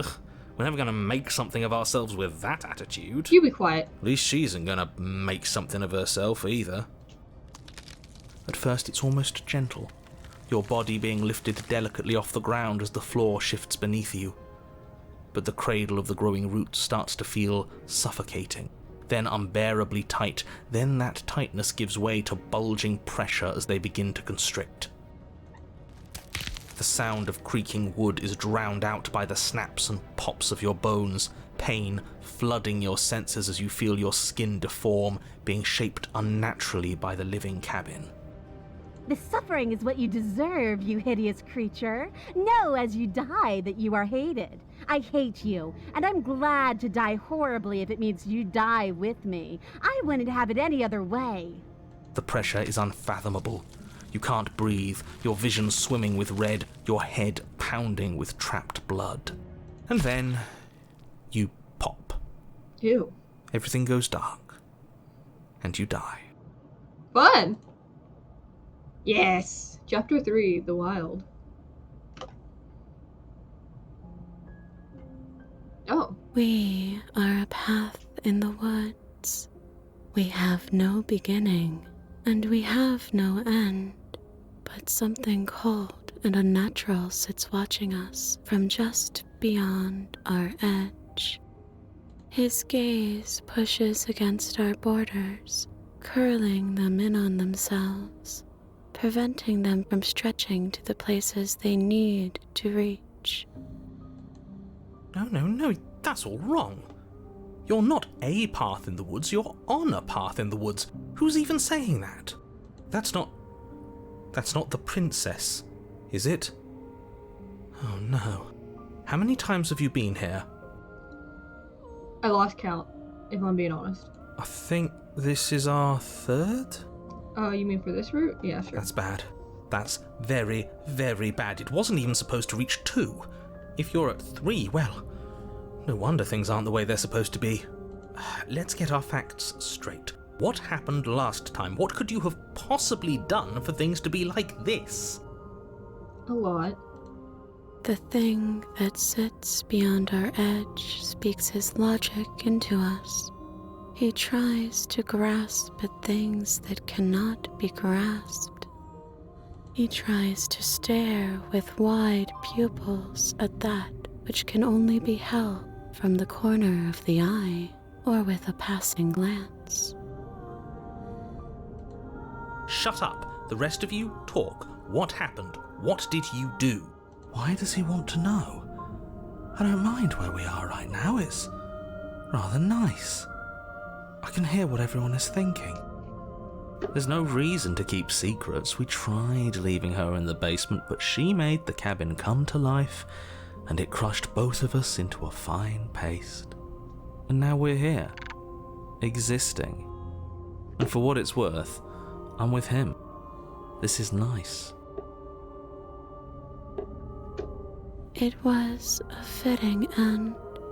I'm sorry if it hurt, but doesn't this make it all seem so small? I see. So the cabin ground you into paste, and now you're convinced you're stuck together. What a mess. He doesn't understand. We aren't convinced of anything, and we aren't stuck together. We're one. This is how we're supposed to be. Can't you feel it? This thing watching us. What is he? Why should anyone do anything right now? This is fine. I like being this. Why are you being nice to me? Don't you hate me? Don't we sort of hate each other? I can feel the pressure of the outside pushing in on us. What are we supposed to do about it? This is how we're supposed to be, but what do we do now? What if we are right now is an abomination, and I want out? I don't like this. I'm supposed to be me, and you're supposed to be something that isn't me. Okay, narrator, how do I stop her? Do nothing. This thing watching us, what is he? I'm not watching you, I'm trying to help you. That's not an answer to our question. I don't know what he is. I only know that he is something other, and that he wishes for you and I to tear ourselves apart. I do want that, but only because it's in your best interests. It's in everyone's best interests. You won't be able to slay her unless you remove yourself from her. He wants us to kill each other. I don't. I want you to kill her. Don't be charmed by her faux solidarity. You're not in this together. She's the only one who poses a threat to the world, and she's trying to make you go along with it.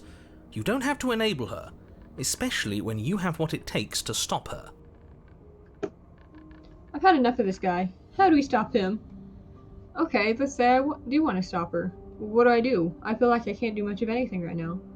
Why should anyone do anything right now? Oh, wait. I've had enough of this guy. We push back. It may feel like he's everywhere, but presence isn't strength. Otherwise, he would have torn us apart by now. There must be a crack in the walls of this prison.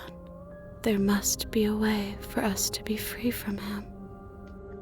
She's trying to use you. After everything she's done, you should be able to see that. I may not have been around to witness it, but clearly you remember what happened. How about you try remembering how it all felt? Explore. Remember how it felt. Turn inward and find your freedom. Ooh. I like both of those options. Explore. We can't go back to that. We can't go back to the doubting and the hatred and the schemes. Not after being something as beautiful as this. Doesn't all that conflict feel so far away right now? So petty? We've been posed against each other by something that understands the strength of our unity. Spoken like honestly a real puppet master. Have we considered that maybe she's the one trying to trick us? I'm not. But there's a feeling, isn't there? That petty feeling she mentioned, it is fuzzy, but it's there. Almost like she still hates us. I mean, why wouldn't she? It feels mutual. Please, stop. If you pay attention to that feeling, we'll fall apart. Don't look at it! She's trying to turn you away from the truth. There's something she doesn't want you to see. And I think you already know you have to look at it.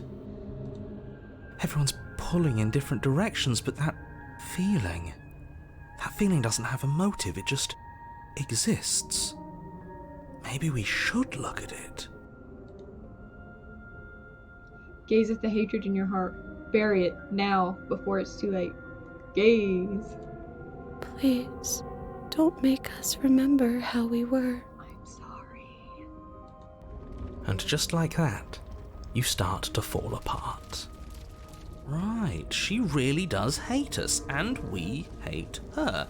It hurts thinking about us as separate things, but we're separate.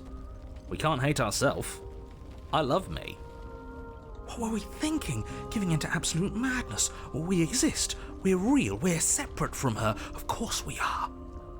But what are we? I can't remember. I don't want to remember what it felt like to be killed. It was so much nicer when it didn't feel like it mattered. Whoops, sorry. And yet you keep remembering. You remember the loathing and animosity you've shared with the princess, the pain and the anger and the betrayal. And you start to remember something else, too. You remember that you are a distinct being with a finite form and a mortal body. And you can feel it. There is a shifting of the space around you, the infinitesimal movement of your molecules rearranging back into the shape of what you're meant to be. Maybe bygones can't be bygones. I don't know why I ever wanted to share a body with you, of all things. It's like my very soul reeks of yours. That was horrible. This is better. Finally, I'll be able to hurt you like you deserve. I wish I didn't have to. Some divisions, when sown, can never truly be mended. A cavernous gash rips across whatever it was you thought you were. A cabin comes into being among the trees. It approaches, and it swallows your body whole. And then you find yourself, blade in hand, exactly where you need to be. At the center of it all is the princess, a wooden and fleshy heart beating with an unbroken rhythm. You're filled with a sense of purpose. Strike at her. End this once and for all. Kill me then, if you hate me so much. Just get it over with. I don't like this. What he wants us to do, it's just cruel. It feels like we'd be killing a part of ourselves. Well, this should be easy. If you're sure about it. I mean, what's the point of being king of the hill if there's no one around to be better than? We'd just be sitting on a hill. Do we have to do this? You have to. You know you have to. Do I, though? I never wanted to kill you. Not really, but we can't be the same thing as each other. I had to put an end to whatever happened to us. Cut her free. Or slay the princess. Let's cut her free. You devious little bastard. If you think I'm going to let you free her, you have another thing coming. He's not in our head anymore, at least not like before. I don't think he can stop us now. I'm not bluffing. You won't be so smug when it happens. He's weak, thinks he can boss us around when he doesn't have any authority. We're clearly the ones with authority around here, so we can do whatever we like. You're tired, aren't you? No, I'm not. I'm fine. Whatever. You cut the princess down from the roots that bind her. I hope you're happy. Good luck getting her out of here. Disgusting. I didn't think you would do that after everything. It's so cold without you. Though not worse than the flesh tearing with the blades.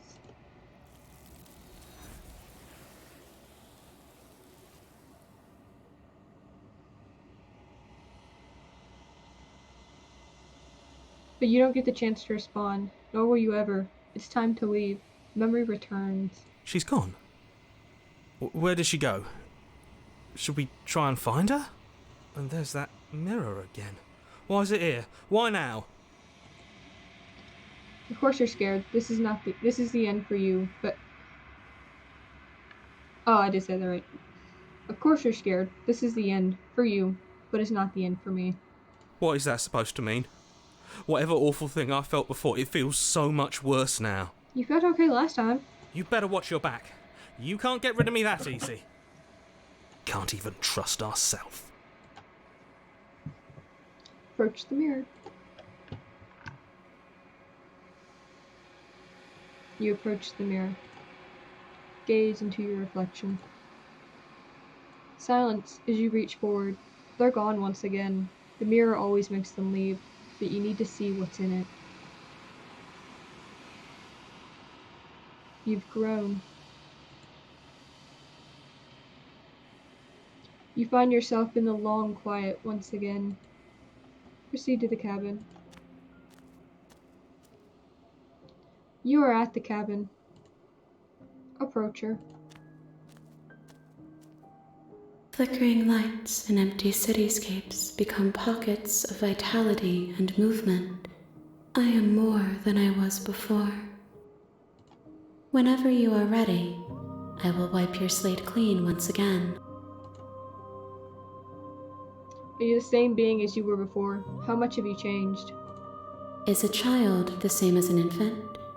I am an unbroken pattern, but every vessel gives fresh perspectives and carves new avenues of expression. I am different, but I am the same. What does it feel like to change like this? Eyes close in reflection.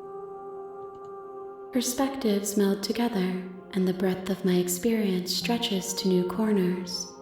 There are contradictions, conflicts in my nature, and there are familiarities that bind everything together. It feels correct. This is what I need to be. This is the only path forward. When this is all done, do you know what you want to do? You know that at the end of this, once you're finished, I'm gonna kill you, right? When I go back, it's as if an invisible wall closes around me. Why can I not do the same things I've done before? Those paths lead to worlds you've already seen, and to perspectives I have already made my own. They are useless to us now, inaccessible. The only paths of value are those that are yet untread. You've been kinder to me than anyone else I've met.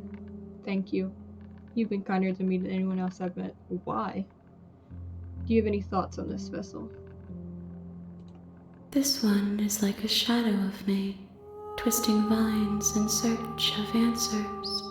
She will make for a curious heart. Do not mourn her. She has found what she yearned for.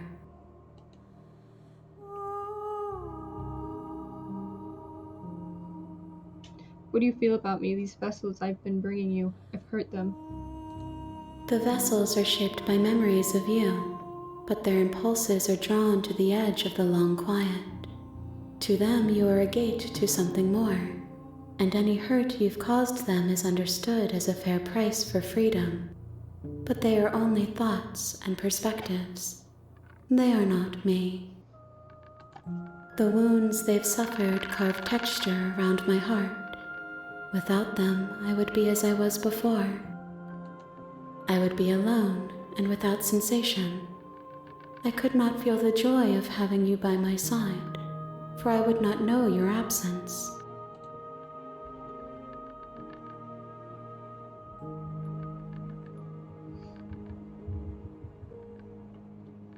Let's go back. I will long for your return, but it will give me time to reflect on what I am. We will meet again. Everything goes dark, and you die. Interesting. You're on the princess. You're on a path in the woods, and at the end of that path is a cabin. And in the basement of that cabin is a princess. You're here to slay her. If you don't, it will be the end of the world. Alright, I can skip this. Oop! You make your way up.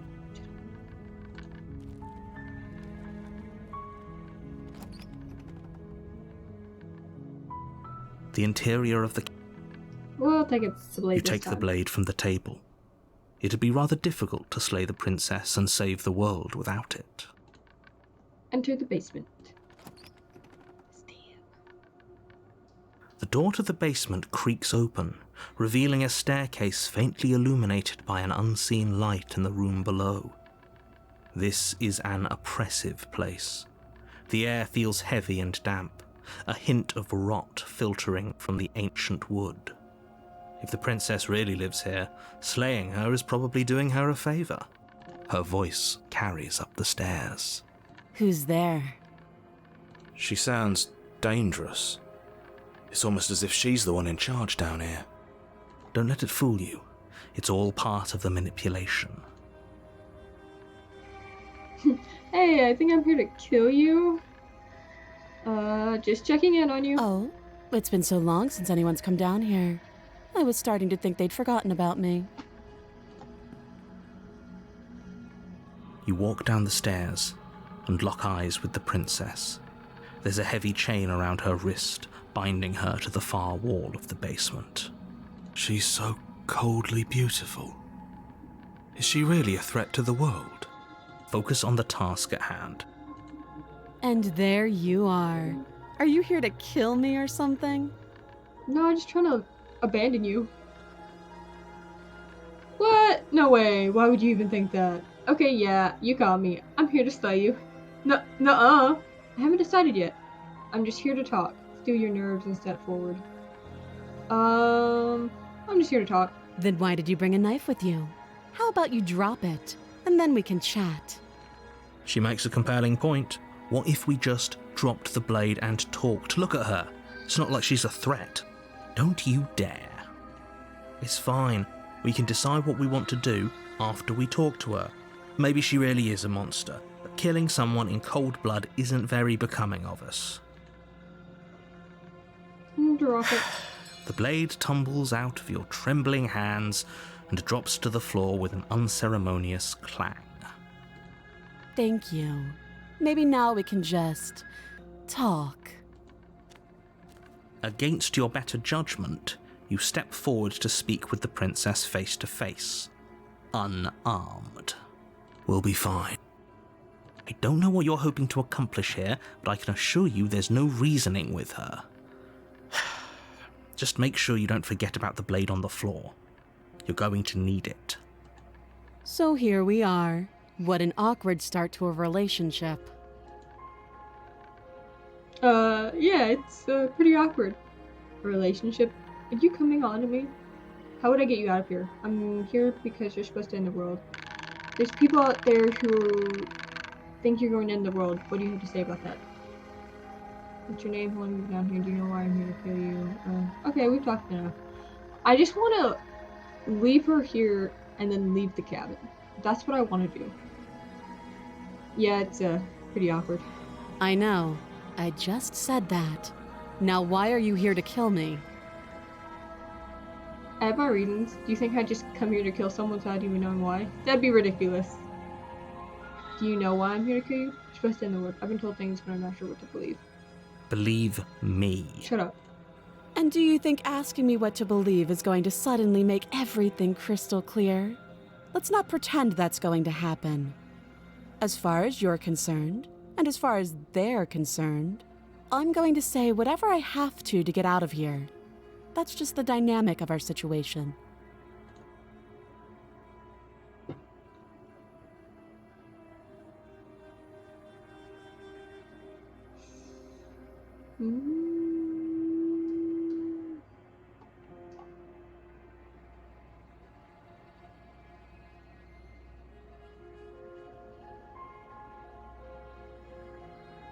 Okay, we've talked enough. Oh, have you decided what to do with me? Abandoning you. If the game... You know why you're here. Yeah. Oh. I just... Fine, she's dead. Doubt, unfortunately, clouds your thoughts as you attempt to run her through. A moment of distraction and hesitation is all she needed to sidestep your thrust and deliver a catastrophic blow to your jaw. It feels like you've been hit with a sledgehammer. You can feel bone grinding on bone where your jaw has been fractured. Holy shit, that hurt! Oh. Though she's unarmed, the shock of that first strike is enough to stagger you, putting you and the princess on somewhat equal footing. Your blade slashes through the air again and again, and her fists connect with your body as many times or more, each impact as heavy as that first bone-crushing hit. We can still turn this around. Sure. Flee and lock her. Why can't I flee and lock her in the basement? Finish the job. You and the princess stare at each other, both gasping for breath, equally exhausted. You probably won't make it out of here alive, but you can at least make sure that she won't make it out of here, either. Excuse me? Do you think this is what I wanted to happen? Whoop, nope. I didn't realize I was going to skip all of that. That's my bad.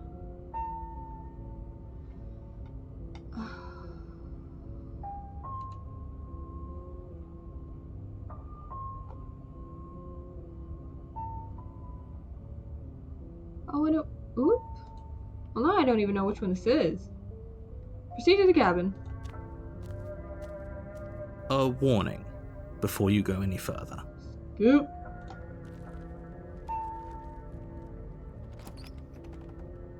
I think I know which one it is, though.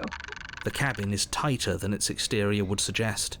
Its cold stone walls press in on you, as if trying to forcefully direct you towards your destination. The only furniture of note is a black iron altar with a pristine blade perched on its edge. The blade is your implement. You'll need it if you want to do this right. Approach the mirror. You walk up to the wall next to the basement door. It's a wall. There isn't much to see here. What are you talking about? This isn't a wall. It's a mirror. Or at least it'll be a mirror once we wipe off that layer of grime. Wipe the mirror clean. You reach forward and rub your hand against the cabin wall. I hope you know how ridiculous you look right now. But there was a mirror a second ago, and now it's gone, so all of us can stop arguing about it and get to fighting. Take the blade. You take the blade from the altar. It would be difficult to slay the princess and save the world without a weapon. So I'm gonna need it. Enter the basement.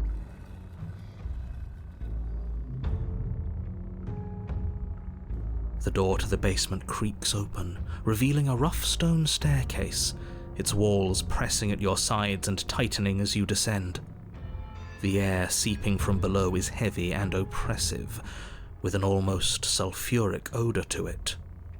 If the princess lives here, slaying her would probably be doing her a favor. Her fierce voice carries up the stairs. Is that another challenger? Finally. It's been ages since I've had a good fight. This isn't what she sounded like last time. Her voice is a little deeper, almost threatening. Good. Sounds like my kind of princess. As much as I appreciate the enthusiasm, just make sure you don't let your bloodlust get to your head. You need to stay focused and keep your wits about you. Remember, you're here to slay the princess, not to have a good fight. As you descend the final step, the form of the princess comes into view. A large shackle leading from her wrist to the basement wall. Interesting that it's giving me the option to skip it, even though I didn't do this route. It looks like she could rip those chains out of the wall without a second thought. Oh, it's you again. I'd been hoping you'd find your way back here. Good to see that death doesn't stick for either of us. And you brought your little knife, too. Yes! I'm going to have fun breaking you into little pieces. I'm actually here to free you. Say the princess. Turn around and leave without saying anything. I don't know what happened to you since the last time we met, but I'm not fighting a giant demon lady. Bye! Turn around and leave. Say the princess. I haven't decided what I'm doing yet. I'm not saying I'm not here to fight, but I think the two of us have a few things to unpack first. Like how we're both still alive.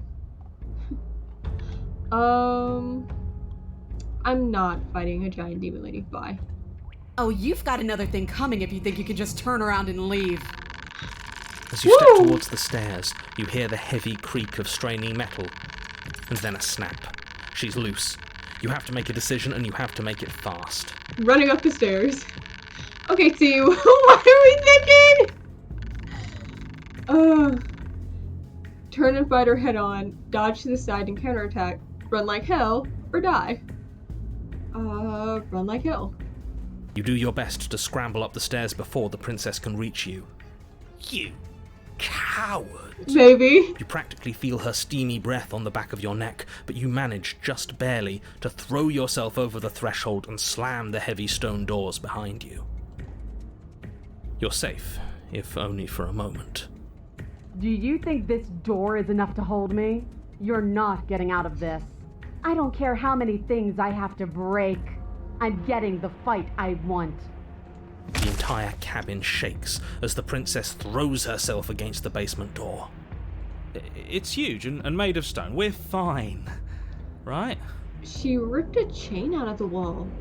Of course we are. Any second now she's gonna break through that entryway. And we're finally going to get to do what we came here to do. I just realized there's wooden boards on the floor for some reason. Another impact shakes the cabin, a massive gash splitting its way up the stone doors. Here she comes. We can just leave. The doors explode outwards, shards of stone clattering against the walls as the princess emerges from the basement. Stop running. No. We're doomed. In a fit of violence, the princess explodes across the room and closes the gap between you. You do your best to defend yourself from her onslaught, but you're sorely outmatched. For every wound you inflict on her, she inflicts 2 on you until, finally, you're no longer able to so much as stand. Your body is giving out. Giving out? No, nobody's giving out. We're just getting started. No, let me die. Don't be delusional, it's over. You fall to your knees. Is that it? You're supposed to be tougher than this. Come on, get up. Keep fighting me. No, this isn't right. Listen to me. Listen to her. We can do this. We can't. Why won't you get up? She kicks you in the chest, splinters from your shattered ribs stabbing into your heart and lungs. Your vision starts to swim. Finally, her face, twisted into an expression of disappointment and fury, fades. Everything goes dark, and you die. Woo! Chapter 3, The Eye of the Needle. You're on a path in the wood. If you weren't so damned afraid of what she'd do to you, we wouldn't have died back there. Fear is good. Fear keeps us alive. We died because you didn't have enough of it. No, we definitely died because of the fear. So what? You'd have us cower in a corner? No, but that place suits her better than it suits us. She's big. We can't hope to find holes and openings down there. We need more room if we're going to survive. Are you suggesting luring her into the woods? Do you have any idea how dangerous that would be? If you lose sight of her, if she manages to slip away, that's it. Game over for everyone, yourself included. Are you not challenging us on all the looping? Have you known about it the whole time? Are you the same one we've been talking to since the beginning? Sorry to disappoint what I'm sure must feel like a grand revelation, but that's not what's going on here. We've never met. Then what is going on? What's going on is that you'd only be saying the things you've been saying if you'd already been here, and if you'd already seen things you weren't supposed to have seen. It doesn't matter. We could go in circles forever. I don't like staying still for too long. Let's get to the cabin, see this through. It's good to know that at least one of you is still capable of reason. We may have the same destination, but we're not the same. You are still an other, and I don't trust you. Well, fortunately, you have an entire trip through the woods to reconsider that. There's nothing to reconsider. We're all for violence here. Are we? I haven't signed off on anything yet. Violence is the answer here, but the method is equally important to the act. You can't let her leave the cabin. It's like I said, all just circles. Instinct tells me we need space, and I trust instinct. Nothing else to say. Not for me. We haven't talked enough about how different this place is. I wouldn't even call these woods. It's like her influence has poured out into the world. What if I don't agree with the plan? What if I'd rather do something else? No matter what happens next, it seems like all our answers are in the cabin. We might as well see this through. Proceed to the cabin. Silently proceed to the cabin. I'm done with this. Bye! Turn around and leave. We haven't talked enough about how different this place is. It's evidence of one of many ticking clocks. You can't let her spread any further. Things are always changing. She changed, the cabin changed, we've changed. Why wouldn't the woods change too? Because they're not supposed to have changed. This is supposed to be a path in the woods. If it's not, it means something's gone horribly wrong. No matter what happens next, it seems like all of our answers are in the cabin. Let's go. It isn't long before you find yourself at the end of the path, staring up the hill at the cabin. I hope you've given serious thought to your predicament. I have. No last advice for us? No words of warning? From what I gather, you've heard it all before. There's no use screaming into the wind. I don't know. Screaming sounds pretty good right about now. I could use a little catharsis. Ooh. Catharsis is for when we're finished. For now, we need to hold it out in front of us, something to chase. Proceed. The interior of the cabin is suffocatingly tight, more of a glorified tunnel than a building. Its stone walls squeeze against your sides, leaving you no choice but to press forward. The only furniture of note is an iron altar jutting out from the wall, a pristine blade perched on its edge. The blade is your implement. You'll need it if you're going to do this right. See? We have even less space than before. We need space or she'll kill us. And the only space is out there. Take it! But there's no way forward. There's a mirror at the end of the room and that's it. Maybe it'll go away again. For something to go away, it would have to be there to begin with. And let me assure you, there's no mirror here. The only thing at the end of the room is the door to the basement.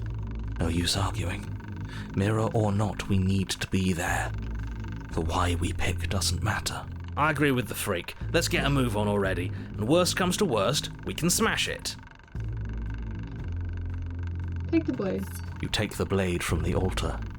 It will be difficult to slay the princess and save the world without a weapon. Good. There's no overcoming her without it. We need every part of us to survive, and that steel claw is as much a part of us as any. Approach the mirror. You step forward and approach the door to the basement, hesitating before you open it, as if you don't see it. You're rather committed to the bit, aren't you? The door's right there, it's right in front of you. This really is just like last time. It smells of nothing, yet it's still there. Oh.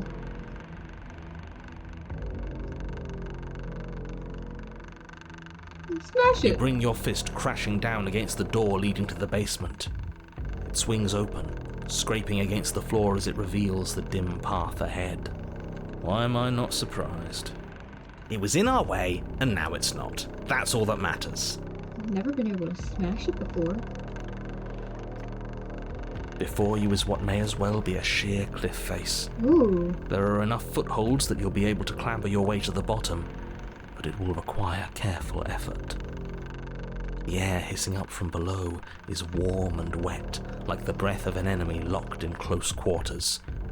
If the princess lives here, slaying her is probably doing her a favor. Her voice, bold and fierce and impatient, echoes from the chamber below. Do you have more fight in you than last time? That was such a disappointing show. I know you can do better than that. I can. I just didn't want it to last time. Goad her. Rile her up. If she's angry, she'll make mistakes. If you want to fight, then how about you come and get one? I know you can get out of there on your own. Are you sure you still want to fight? Continue to the basement landing. If you want to fight, how about you come and get one? That's not how this works. I'm all chained up, remember? How about you come down here and fight me? Those chains were nothing to her last time. And they'll be nothing to her this time. But we need to show ourselves first to make her boil over. This is fun. Fine by me. Continue to the basement landing. You've nowhere to go but down. You start the difficult journey, gripping the stone, lowering yourself foot by grueling foot. But soon, there is solid ground beneath you. Remember, every crack and crevice will need to be faster than her. You turn to face what lies at the end of the narrow tunnel. The princess, imposing and tightly muscled, grins back at you from the darkness. Her face widens into a broad grin.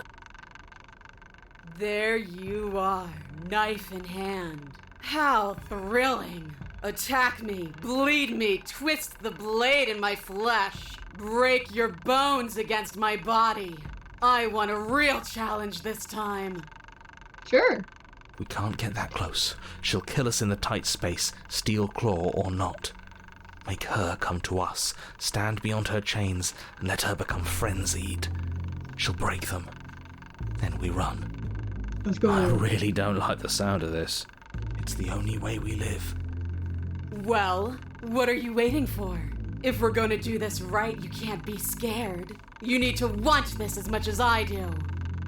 So go on. Make the first move. Don't keep me waiting. Let's talk about it first. We can always fight when we're done. But I have questions. I want to know what happened after you killed me. Not down here. If you want me, you'll have to come and get me. If you want a good fight, if you really want to see me at my best, we need somewhere with more space. Why do you want to be free? Why do you insist on fighting me to the death down here in the dark? I'm not fighting you.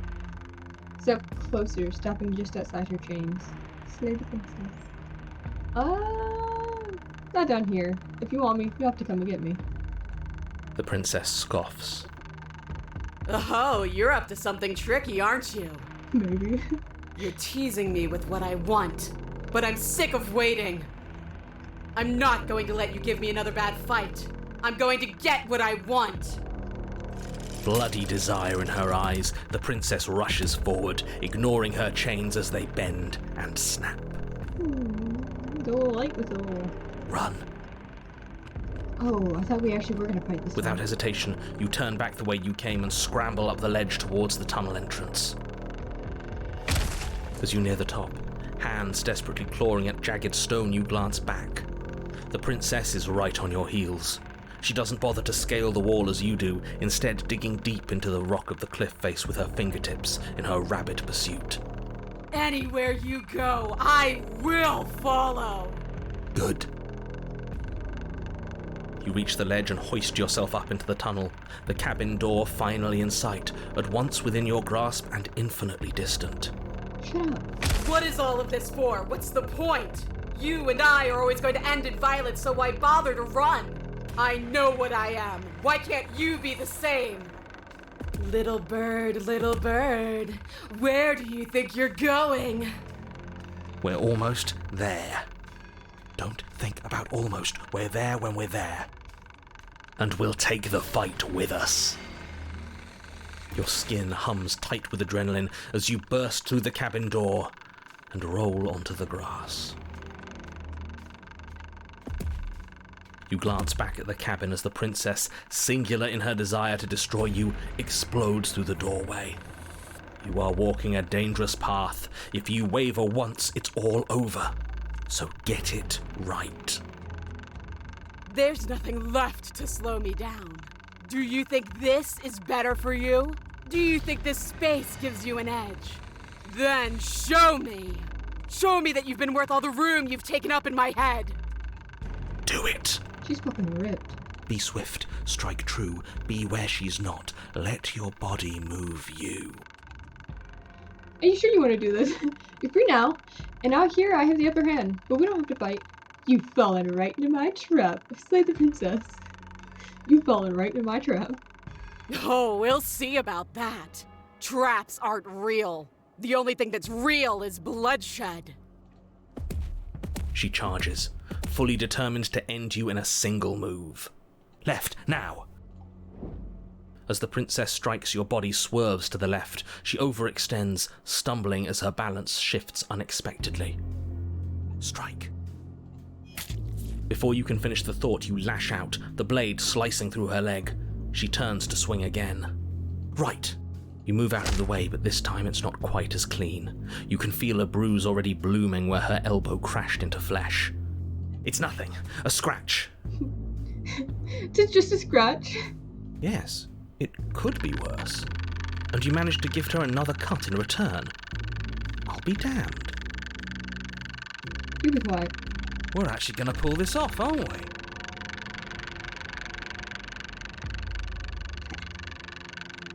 You just might, but don't let it get to your head. Not until it's over.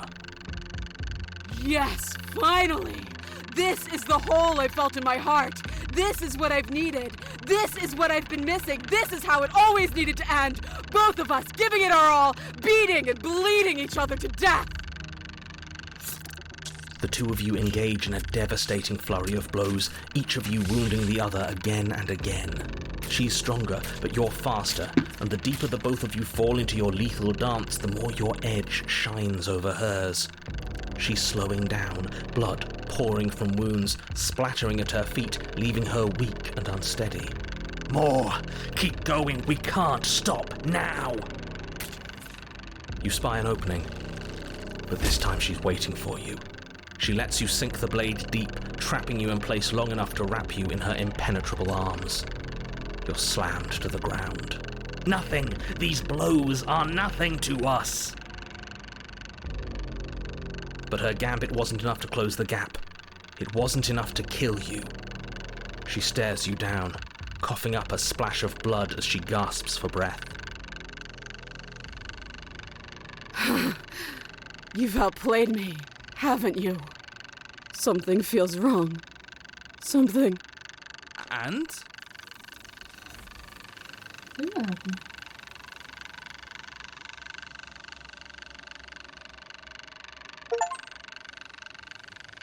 But you don't have the chance to respond, nor will you ever. It's time for you to leave. Memory returns. She's gone. Where did she go? Should we try and find her? And there's that mirror again. Why is it here? Why now? It's going to be okay. Just trust me. You've been here before and you always get scared. But it feels so bad. Like looking into it right now is going to be the end of everything. That thing reeks of death. Screw the mirror, we just need to find the princess! It's not the end. Whatever's on the other side is going to be nice. Okay. If you say so. We'll trust you. I'd like to be somewhere nice. Maybe there'll be a good fight there. Maybe we'll find her again. Approach the mirror. You approach the mirror. Gaze into your reflection. Silence as you reach forward. They're gone once again. The mirror always makes them leave, but you need to see what's in it. You withered. You find yourself in the long quiet once again. Proceed to the cabin. You are at the cabin. Approach her. I am a growing chorus of contradiction, a mass of tides ebbing and flowing all at once in more directions than my attention can bear to hold. To look at any one is to shift them all into something new, and to look away is to reshape them yet again. All of me is changing, and yet the rest of me is still the same. You can't be a contradiction. Contradictions don't exist. How can you stand to be a contradiction? It doesn't matter how many times I go back. At least one of us always hurts the other. Doesn't that change you? Doesn't that make you worse? You can't be a contradiction. And yet my waters flow and my streets bustle. There are no words that can describe me into non-existence. There is no logic that can bind my multitudes. I am everything that you have known me to be, but I am also none of it. How can you stand to be a contradiction? As easily as you can stand to be you. You are like me, even if you have chosen not to look at the corners of you that do not fit. Even if you have chosen to ignore the brilliant contours of your soul. It doesn't matter how many times I go back. At least one of us always hurts the other. Doesn't that change you? Doesn't that make you worse? It changes me, but it doesn't make me worse, nor does it make me care for you any less. Does it make you worse? Do you resent me? If anything, it makes me like you more. I don't know what that says about me. No, not really. I all seem so distant as soon as I'm near you. I have no opinion one way or the other. I just want it all to stop. Yes, you're torturing me, and I hate it. I think I hate you. Remain silent. No, not really. It does seem small from here, and the more we journey, the smaller each of those steps will be. But that doesn't make any of them less special. What do you think of this vessel? This one yearns to grow and struggle. Even now I feel a will pushing against mine, not realizing that we are one. She will make for a fierce heart. Do not mourn her. We will provide her with the growth she fought for. I'm ready to go back. I will be here when it is time for us to meet again. Everything goes dark, and you die. Chapter 1 again. I think there's... You're on a path in the woods. You're here to slay her. Skip. Silently continue. You make your way up the short path.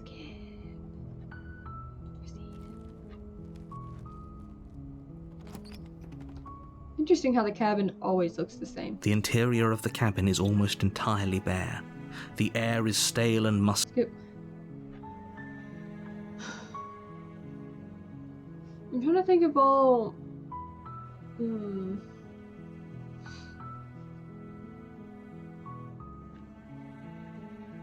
Hold on, give me 1 second. I need to check something.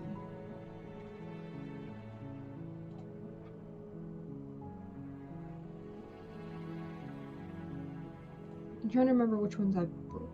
Okay. Got that one.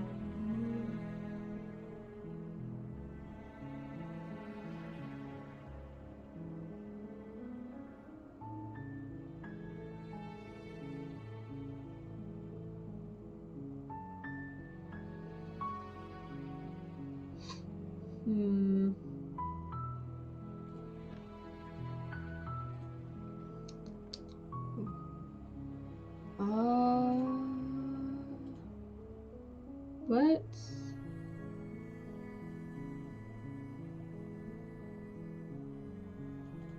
You take the blade from the table. It'd be rather difficult to slay the princess and save the world without it. Enter the basement. I want to see what happens if you kill her. The door to the basement creaks open, revealing a staircase faintly illuminated by... We already know this. If I kill her, and then don't come into the cabin the second time around. Good. You're still listening to reason. So look, see your nerves and step forward. You step forward, your grip on the blade tightening as you steel your resolve. Oh? No talking then? Fine. What even makes you think you can kill me? I'm probably chained up in this basement for a reason, right? And if that knife is the only weapon you have, you'll have to get close enough to use it. So, you should just drop it. Best not to risk finding out what I can do. She's unarmed. If you hesitate now, it'll be too late. End this. Slay the princess. You lunge forward without a moment's hesitation. You feel flesh easily give way and look down to see your blade already sinking deep into her heart. Oh. Sorry. This is it, isn't it? I'm almost embarrassed. I should have seen that coming. But I have to wonder, do you actually believe this was enough to kill me? It's like she's convinced she can't die. Yes. Even as she lays there dying, she entirely believes herself to be alive and well. But it's over, isn't it? She stopped breathing moments ago, that arrogant look still plastered on her face. But is it over? Really over? Of course it is. She's dead. I'm not sure. I feel like she has some kind of trick up her sleeve. Of course not. That was too easy. Of course it is. She's dead. Yes, exactly. It's over. With your work done, you make your way back up the stairs, closing the door to the basement behind you. Why do I feel like we've done something terrible? Because we did. You did kill someone. Greater good or not, something would be very wrong with you if you didn't feel at least a little bad. But it was for the greater good. One of these days that will sink in and help ease your guilty conscience. But that day isn't today. Let's just get out of here. Leave. You open the cabin door, ready to return to a world saved from certain doom. Only, a world saved from certain doom isn't what you find. Instead, what you find is nothing at all. Where a lush forest stood mere minutes ago, the only thing in front of you now is the vast emptiness of some place far away. What happened? Everyone is fine. It's just that you and the cabin are now far away from them. Don't worry. You'll be safe here. This is good. Everyone is happy. You'll be happy. The narrator is the definition of gaslight. That's bullshit. Let me out of here. Oh, okay. I was kind of hoping I'd get a better ending for saving the world. This isn't an ending. In fact, now that the princess has been slain, endings are a thing of the past. No. This is the beginning of eternity. Your reward. Okay. So I did this the first time around. Like, literally the first time I went through it. And this makes more sense if you finish the game. This is what's best for everyone. Trust me. Time passes. You can't be sure if it's days, or months, or years, or even decades. It's all a wonderful, boring blur. You've never been happier. Psst. Hey. We're not just gonna stay here forever, right? Didn't you hear the narrator? I'm happy. We're happy. Hell no. You have any idea how to get us the heck out of here? Of course we are. I like it here. Hell no. I do. But you're probably not going to like it. Let's go. The blade. We can use the blade to get out of this. I can hear everything you say, little voice. There's only one thing it would want you to use that blade on, and I'm afraid that thing is you, dear hero. He's right. It's the only way out. Do you hear that? It wants to take this happiness away from you. It wants this wonderful place to end. Do you not? There's more for us to do, and the only way for us to do it is to take that blade and use it. Don't you dare. To the blade! Anything to get the hell out of here. Thank you. I made this happy little place for you. Is this not a good enough reward for saving the world? An eternity of bliss? You ingrate? Fine. Whatever. For the first time since time stopped meaning anything, you throw open the door to the basement and walk down the stairs. The princess's body is dust and bones, though the blade you used to slay her is still as pristine as the day you first held it. You pick up the blade, you stab yourself, and you die. The end. Nice knowing you. It was not nice knowing you. Chapter 2. The Spectre. Let's see if I can... You're on a path in... Yep. Turn around and leave. You have already committed to my completion. You cannot go further astray. I don't... Okay, fine, let's go. A warning before you go any further. She will lie, she will cheat, and she will do everything in her power to stop you from slaying her. Don't believe a word she says. She won't be a problem. Proceed.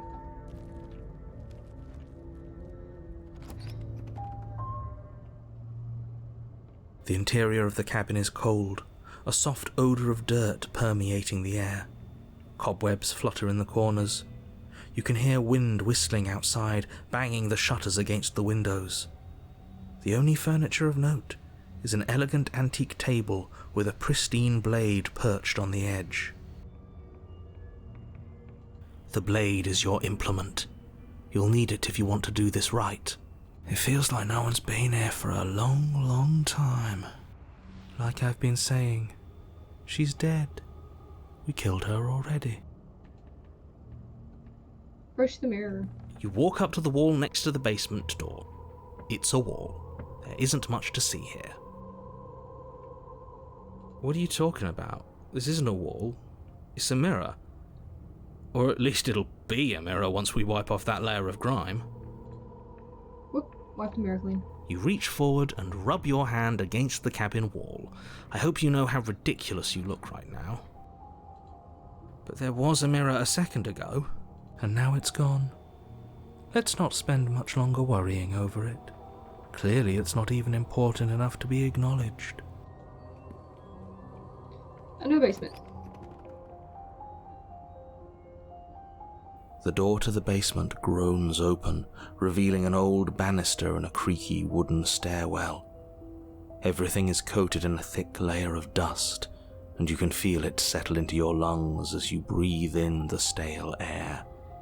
The very building itself feels dead. If the princess lives here, slaying her would probably be doing her a favor. The room below is silent. Nobody's here. Naturally. As much as I appreciate the optimism, you shouldn't be so sure. I guess we'll just have to go down and see. As you descend the final step, the form of the princess comes into view. A skeletal body, lying in a heap on the floor, its wrist still bound to the wall by a thick chain. Okay, she's definitely dead. It's just like I told you. Before you have a chance to finish your thought, the top of a head appears from underneath the floor. Two deep-set eyes stare up at you, followed by a mischievous, skeletal grin. And finally, the rest of the body floats up to join the head. Wait, this isn't right. What's going on here? Ghost! Oh. Wow. How absolutely terrifying. What's a ghost supposed to do to us? Oh, it's you. Hiya, Keller. I was hoping to see you again. I have some issues with how our last meeting went. Not sorry. The princess drifts across the room into your orbit, gently running her fingers across your shoulders and down your neck as she circles you. Her touch is cold and ethereal, formless yet real enough that her icy fingertips send shivers dancing across your skin. So she has a body. And she's right there. We could probably grab her and kill her again. If we wanted to. We don't even need a blade. She looks fragile enough to me. Grab her or wait and see how things play out. Let's wait and see. I see you don't have that annoying knife anymore. Yeah, I didn't pick it up this time. So, does that mean you regret what you've done? Are you here to apologize and make nice? No. Beg for absolution, maybe? No. Because I might be interested in seeing a little begging. I killed you. What are you doing, not being dead? Do you know why you came back? Stop playing the victim. You threatened me last time. Sorry I killed you last time. I shouldn't have done that. Do you want me to die? Do you want me to kill myself to satisfy some sort of sick revenge fantasy? Because I already did that, and it wouldn't be hard to do again. Sorry, is there any way I can make it up to you? The people who wanted you dead tricked me, and the enemy of my enemy is my friend. Let's team up. What do you want from me? If I knew I'd wind up having to talk to you again, I wouldn't have shown you. I died too, and I'm not floating around like you are. What happened? Why am I different? How are you different? You're dead. Or at least mostly dead. What can you even do to hurt me? After I killed you, this cabin, I want to say teleported? Wasn't in the woods anymore.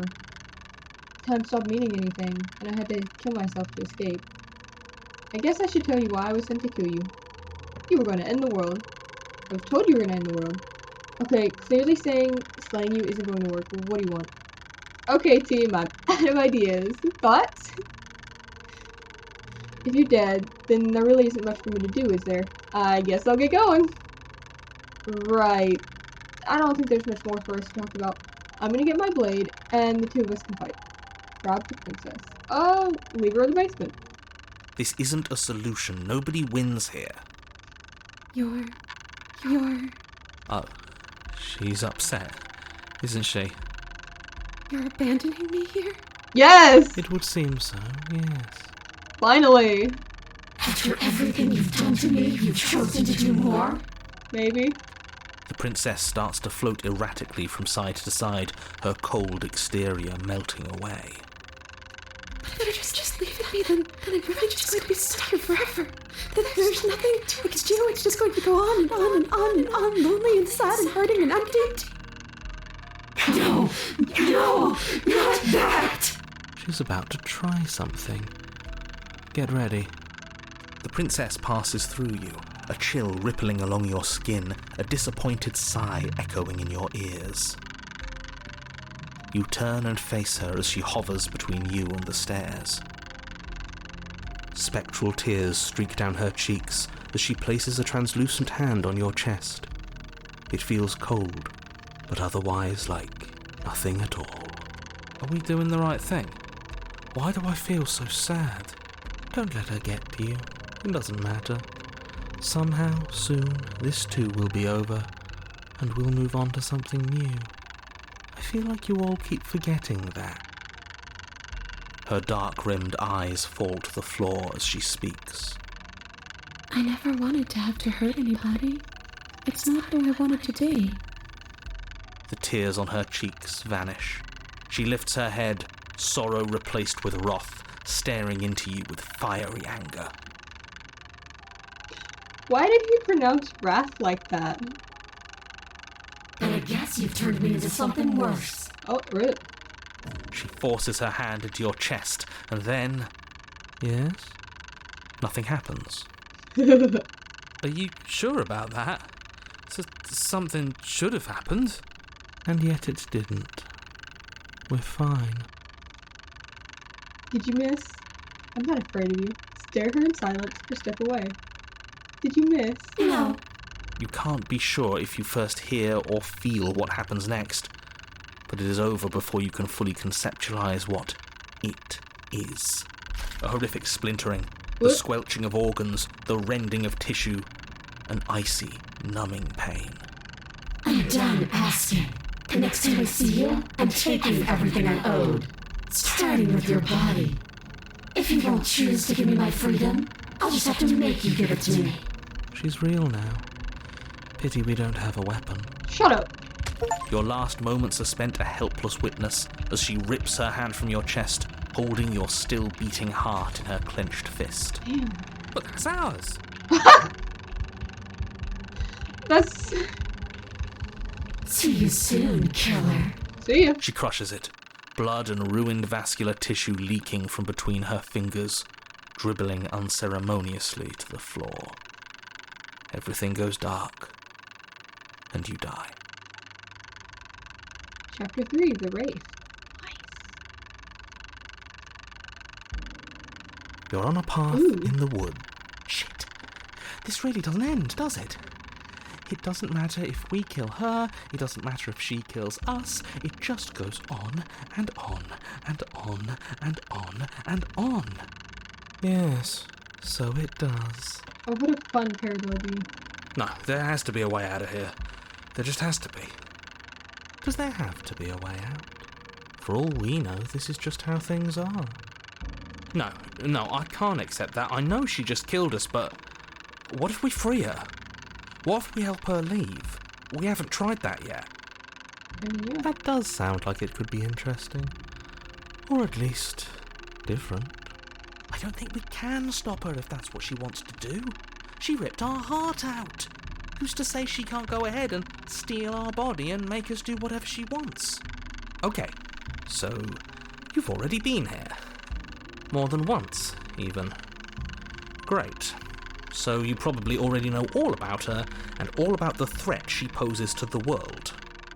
Then let me remind you how catastrophic it would be if you helped her leave in any way. If she gets out, the world ends and everyone ends with it, yourself included. Oh, threatening us with death, are we? And why should we be afraid of anything? We've already died twice. Doesn't mean much to us anymore. All death has done is shunt us back to these woods where we're forced to listen to your empty warnings again and again. This place feels a bit different though, doesn't it? I don't even know what I'd call it, but it's definitely not the same path in the woods anymore. That's all the more reason to take this seriously. If the path isn't the same, it means that her influence is spreading, and the world has already started to end. Her influence? I really shouldn't have said that. It'll make your task more difficult. But now it's out, you could always take that information as a sign of goodwill between us and do your job, alright? Are you the same narrator we've met on the other loops? You were quick to accept that we've been here before. We've killed her and been killed by her, and none of those things have gone well for us. If we're going to fall through this loop forever, eventually we're going to let her out. We might as well do it now. What happens if we don't go to the cabin? That's another option. Then she finds a way out on her own. So, standing around out here is the same as us letting her out. Only we don't have to see her. That's gotta be better, right? Right? No, it's strictly worse. And why is that? Because it's cowardly, for starters, and because the unknown is always worse than the known. But really, all you're doing right now is weighing two considerably bad options. The only solution worth considering is slaying her, and whatever delusion is holding you back from doing that is just that, a delusion. If you already managed to end her in some other world, the only reason you'd be here is that you somehow managed to do it wrong. You bitch. We've killed her and been killed by her. You're making a dizzying amount of assumptions. Your perceived reality looping twice before does not mean it will continue to do so forever. Yes, it will. Those little voices have already drawn attention to the fact that even the path is different. The world itself is at a tipping point. Know that there is always a choice. Even if you were stuck in an infinite loop, there's no reason to assume that the mere nature of the infinite would force you to make any specific choice. You do have free will, as much as things would be easier if you didn't. And you can just keep making the correct choice forever, never deviating. No, not really. Everyone is manipulating us, but we're starting to see the threads now. We just have to avoid getting tangled up in them. Proceed. You continue down the path towards the cabin. It isn't long before you're steps away from your destination. I don't think you need any words of warning. I think you know what's in there, and despite your protestations, I think you know what you need to do. I don't like any of our options here, it feels like we're being driven down the tracks to some awful inevitability. There must be something we're missing, something that would make everything make sense. Maybe letting her out really is the answer. Whatever. You don't want to listen to me? Do it then. Let her out. See what I care. It sounds like somebody's about to crack. Are you trying to use reverse psychology on me, or have you just given up? There's obviously no point in trying to reason with you right now, especially with all these clowns offering up their useless advice. Honestly, it seems like the more I try and talk sense into you, the more single-minded they get about letting her out. So yes, I'm done trying to argue. Would you look at that? We won. Woo! Take it however you will. Enter the cabin. The interior of the cabin is Ooh. long and dark, a single narrow hallway stretching far into the distance. Curtains billow out from tall windows on either side, obscuring the path forward, fluttering helplessly as opposing gusts of wind rush into the building, clashing and joining and driving everything forward. The only furniture of note is... That's strange. What's strange? Is it the mirror? The mirror? No, there isn't a mirror. What's strange is that there isn't much of anything in here at all, aside from the curtains. There's supposed to be a pristine blade. Why isn't there a pristine blade? Of course there isn't a mirror. There wasn't one last time either, so why would it be there this time? I suppose the only way to go is forward. So forward we will go. Blade or not, it doesn't really matter, does it? Let's pretend there is a mirror at the end of this hallway, and that right now we can't see behind it. What's there? What's behind it?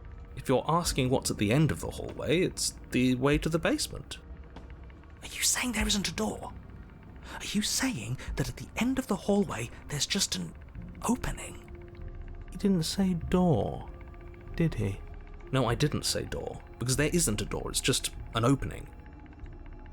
Approach the mirror. You slowly make your way towards the gaping maw that awaits you. Your fraying nerves buzz with trepidation, the chill wind raising your hackles as it gently pushes you forward, towards the darkness at the end of the hallway. You can't shake the feeling that you're being watched. Oh, do we? Do we feel like we're being watched? I hadn't noticed. At least you're admitting to it now. You stop as you reach the end of the hallway, I presume in front of whatever mirror isn't actually there. Wipe the mirror clean. This is it. The mirror's going to go away, and she's going to startle us. We better brace ourselves. You reach your arm forward into the pitch black of the opening. Oh, that was a close one. All that stress and lead up for nothing. What you looking at, killer? Staring into the void? Thinking about what it'd be like to die again? I know exactly how you feel. Shit, where is she? You feel something long and frigid coil around your ankle. Your heart skips a beat, standing in muted shock for one long, frozen moment. And then she, the princess, constricts. Your bones snap. Icy pain radiates up from the break, a deep cold flooding your veins as your legs, numb with the shock of it, collapse, and you collapse with them. You're met with the terrifying visage of the princess.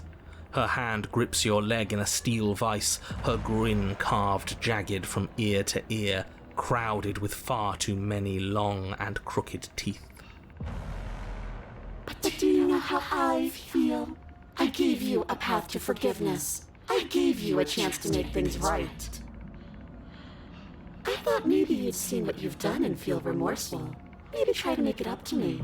But no, you'd rather use that knife to keep making the same mistake over and over and over. So, here's how this is going to go. I'm going to take your body, and I'm going to walk it out of here. And you get to watch me do it. Completely helpless. Just like you left me. Okay, maybe letting her in isn't the best idea. She clearly hates us. And what's your point? I thought you wanted to get out of here. This is a way out, and it's different. We might as well take it. Yeah, but not like this. She's going to make it hurt. Then turn off the part of you that feels things. Oh, like it's that easy? It is. Pain is just another sensation. If you can tolerate joy, you can tolerate pain. Except that pain hurts. Yes, that's what it does. That's the definition. Do we need to explain to you why pain is bad? You need to explain to yourself why it isn't. Look, we're even now. I killed you, and then you killed me. Water under the bridge, right? I never wanted to hurt you. I don't even know how I got here. I'm a victim in all of this too, you know. Wouldn't possessing me against my will make you no better than me? You don't have to be evil. You don't have to do this. Do you need to take my body? Can't I just open the door for you? That's fine. I actually came here to free you. Struggle. Do you need to take my body? I don't think you get the magnitude of hatred that sits between us. You've broken more trust than I thought I had. Sorry. Oh, we're past the point of compromise. I'm taking your body, and there's nothing you can do to stop me.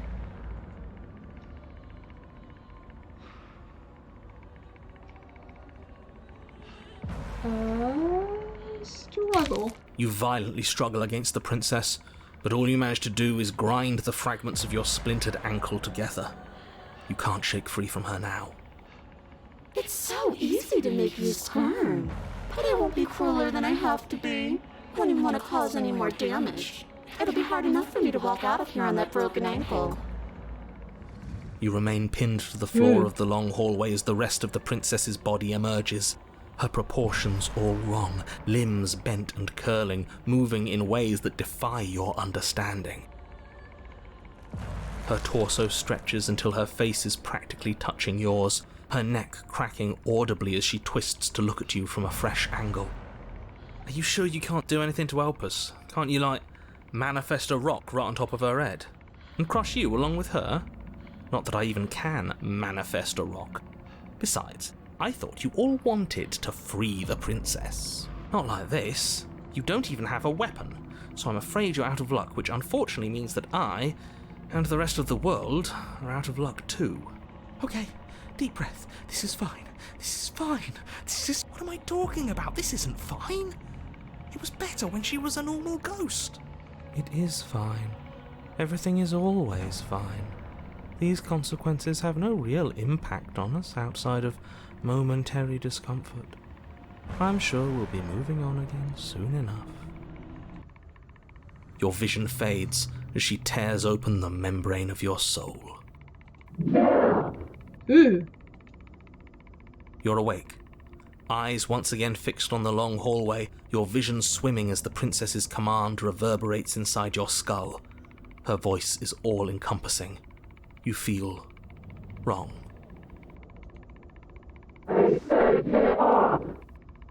It's so cramped in here. Like there's some sort of growth trying to push us all out. I know. You rise to your feet, though the pain in your ankle is blinding. Your body slumps against the wall, desperately leaning into it for support. Whoa. It's rather rude to show up in somebody else's body and boss it around like this.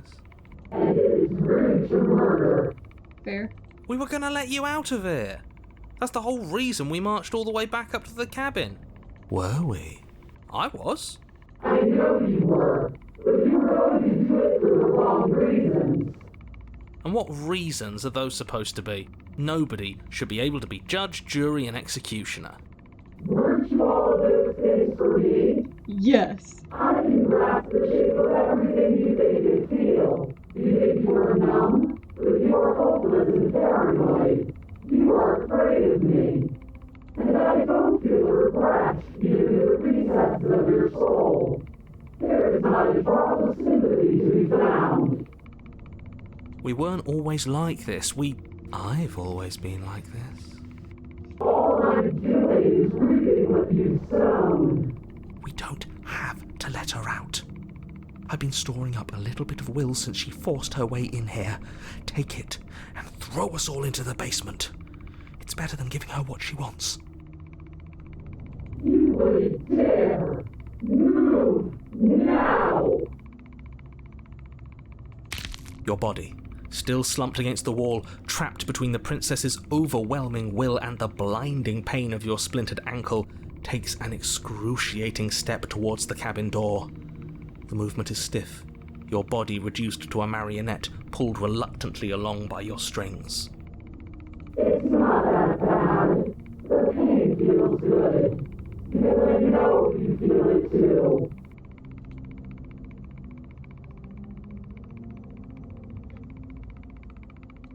I don't think I want to go into the abyss.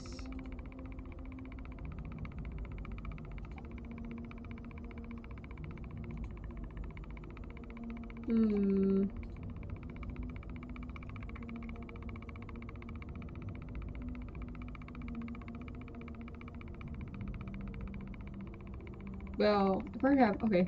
Into the abyss. In a single moment of overwhelming willpower, you tear your body from the wall and hurl it towards the gaping abyss. Because it wouldn't let me do it if I already got whatever it leads me to. I won't let you do this. Capillaries burst and muscle fibers tear as you and the princess struggle over the reins of your body. One foot planted firmly on the edge where the floor ends, and the nothing begins. It's in everything we have. You're not. You're thinking too much about how she's hurting us. You're thinking too much about your body. It's just a body. Yes, it's just a body now. But I need to do so many terrible things to you. 1, 2, 3. 1, 2, 3. Next one we all go. 1, 2, 3.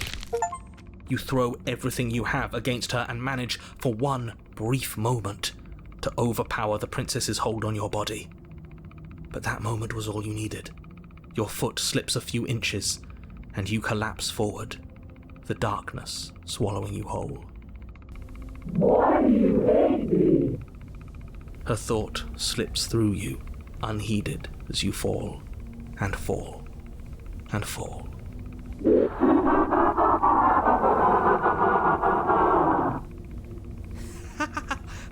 We did it! We actually did it! Yes, we've really shown them all, haven't we? I don't think this qualifies as saving the world, but at least you didn't ruin it. What happens now? Nothing. But you need what happens now. You wanted this. But I want to know what he thinks happens now. I don't think you're going to find that out. Why? What do you know that you're not telling us? You should pay better attention to your head. You left. Gone. It's just you and you and you and me. Idiot.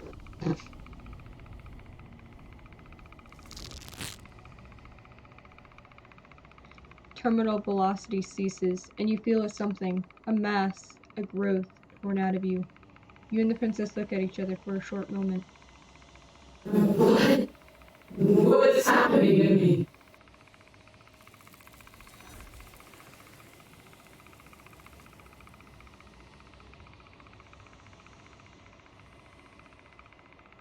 But you don't answer her before she's gone, and you feel a resistance underneath your feet once more. Memory returns. She's gone. Where did she go? Should we try and find her? And there's that mirror again. Why is it here? Why now? Approach the mirror. You approach the mirror. This doesn't feel right. It feels different. Final. It's calling us. And not in a good way. Ignore the cowards. You have to look. The voices feel small, distant as you approach. Gaze into your reflection. Silence as you reach forward. They're gone once again. The mirror always makes them leave, but you need to see what's in it. You've unraveled. You find yourself in the long quiet once again.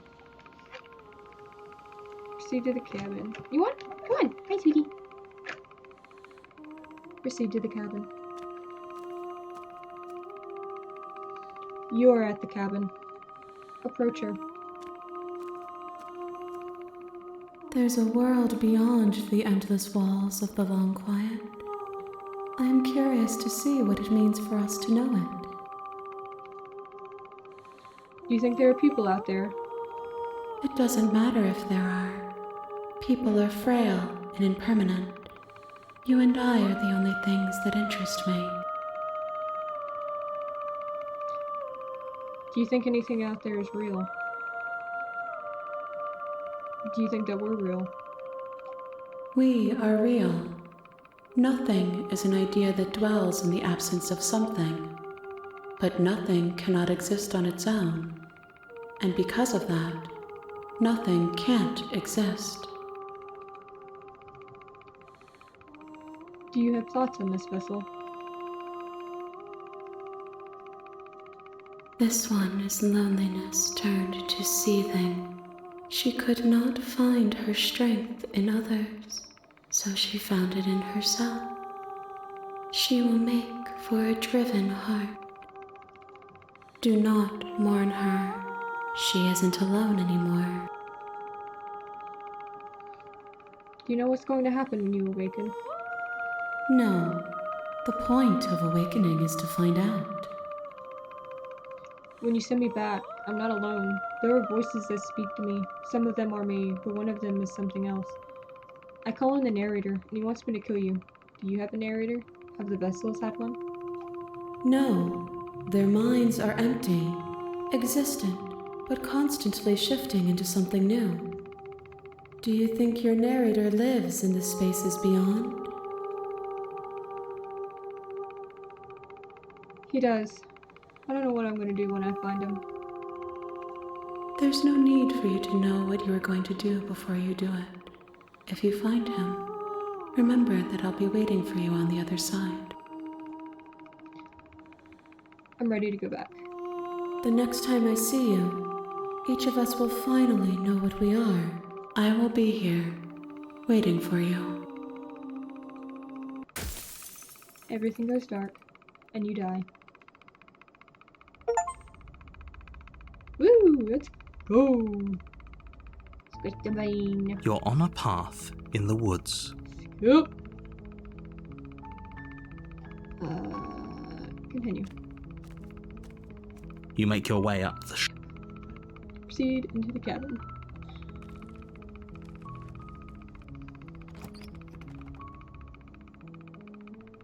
The interior of the cabin is almost entirely bare.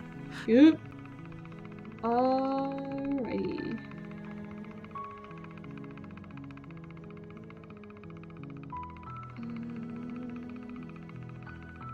Okay. In the basement. The door to the basement. Yep. Here to How save many you. times do I have to tell you how dangerous? I'll see what I can do. You're only making this more difficult. Thank you. Thank you. You're making a huge mistake. No, you're doing the right thing. You walk up to the chains binding the princess to the wall and give them a tug. They're large and heavy, far too solid for you to even imagine trying to break them apart. I'm guessing you don't have the key? Oh! Maybe it's somewhere upstairs. Doubtful. Whoever locked the princess away down here intended for her to never see the light of day. They wouldn't have just left the key to her chains somewhere in the cabin. I'm gonna check upstairs. Okay. I'll be here. Good luck. You attempt to make your way out of the basement. Yup. Return. You make your way to the bottom of the stairs. Skip. Save the princess. Fine. Against your better judgment, you place the blade. You cut into the blade is sharp, and her limb falls to the ground. She didn't so much as utter a sound through the whole ordeal. No, she didn't. She smiles softly as her gaze meets yours, blood from her wounded arm dripping rhythmically to the ground. How is she still smiling after everything? It's like she isn't even bothered by what just happened. Thank you. Now let's get out of here. Approach the locked door. No, we won't have any of that. The stakes are too high. You can't just let her escape into the world. No, as the princess approaches the bottom stair, your body steps forward and raises the blade. Wait, this isn't fair. You can't just do that. Watch me. What are you doing?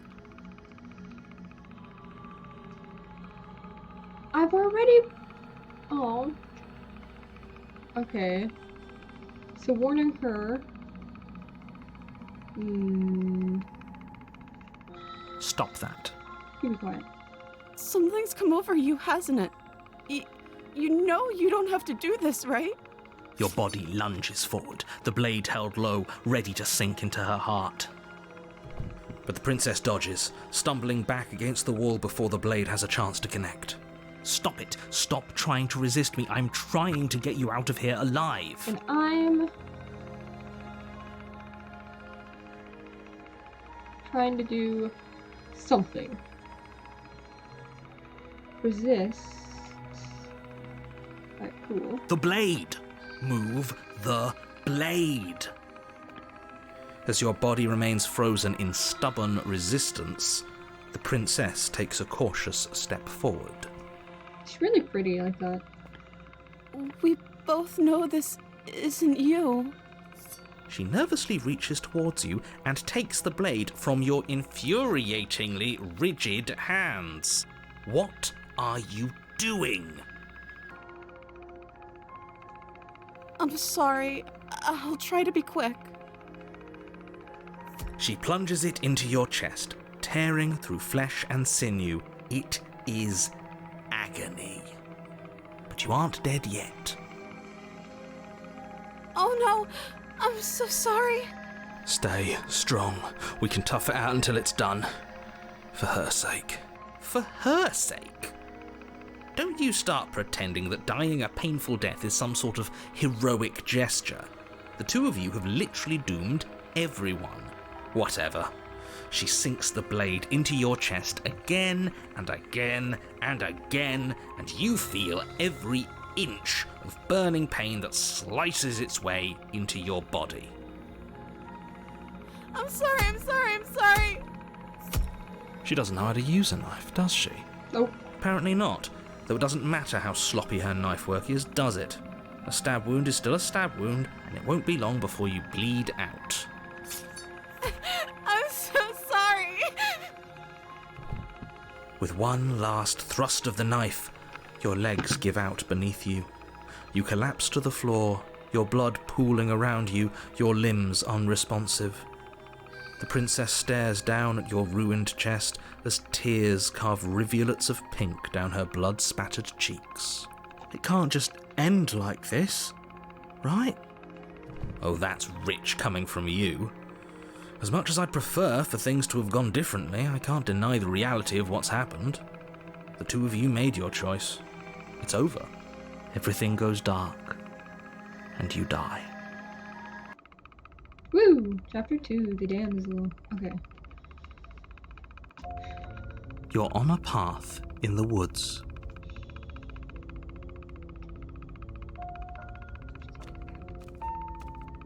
A warning before you go any further. If only you knew what you did to us, you villain. Excuse me? Forget he said anything. But he is a villain. He made our beloved brutally take our life last time. He's trying to keep us apart, but he won't be able to withstand the power of our love. Last time? What are you talking about? I think he just likes to hear the sound of his own voice. Let's try to ignore him. I do, but I also speak from the heart. My passions are too great to be stifled. They must be expressed. Sure, yeah, your passions are strong and all, but not everyone needs to hear them. Some things are better kept quiet. Don't pay their bickering any mind. Focus on the task ahead. Proceed!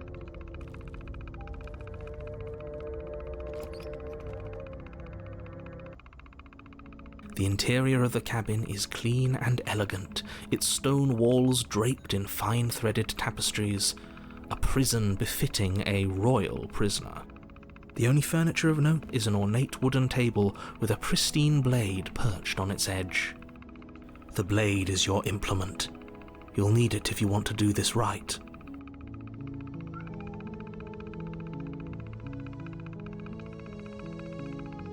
Approach the mirror. You walk up to the wall next to the basement door. It's a wall. There isn't much to see here. What are you talking about? This isn't a wall. It's a mirror. Or at least it'll be a mirror once we wipe off that layer of grime.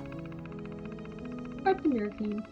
You reach forward and rub your hand against the cabin wall. I hope you know how ridiculous you look right now. But there was a mirror a second ago, and now it's gone. Pity. We could have a feather out of place, and now we'll never know. We can't gallantly sweep her off her feet if we have a feather out of place. Take the blade. You take the blade from the table. It would be difficult to slay the princess and save the world without a weapon. I suppose if we're to play the role of dashing knight, we need an equally dashing sword. That way she'll know we can defend her from her enemies. Hopefully it doesn't put her on edge. There's no use arguing over motivations right now. It's good that you took the blade. You'll need it to do your job. Because I think I have to kill her this time. Enter the basement. The door to the basement creaks open, revealing an intricate stairwell. Gold-trimmed carpet glimmers in the light of the torches positioned along the walls. The basement almost seems welcoming in the dim firelight, but it's still a stone basement. If the princess lives here, slaying her is probably doing her a favor. A soft voice carries up the stairs. Hello? Is someone there? Her voice. It's somehow even more beautiful than last time. I think we're in love.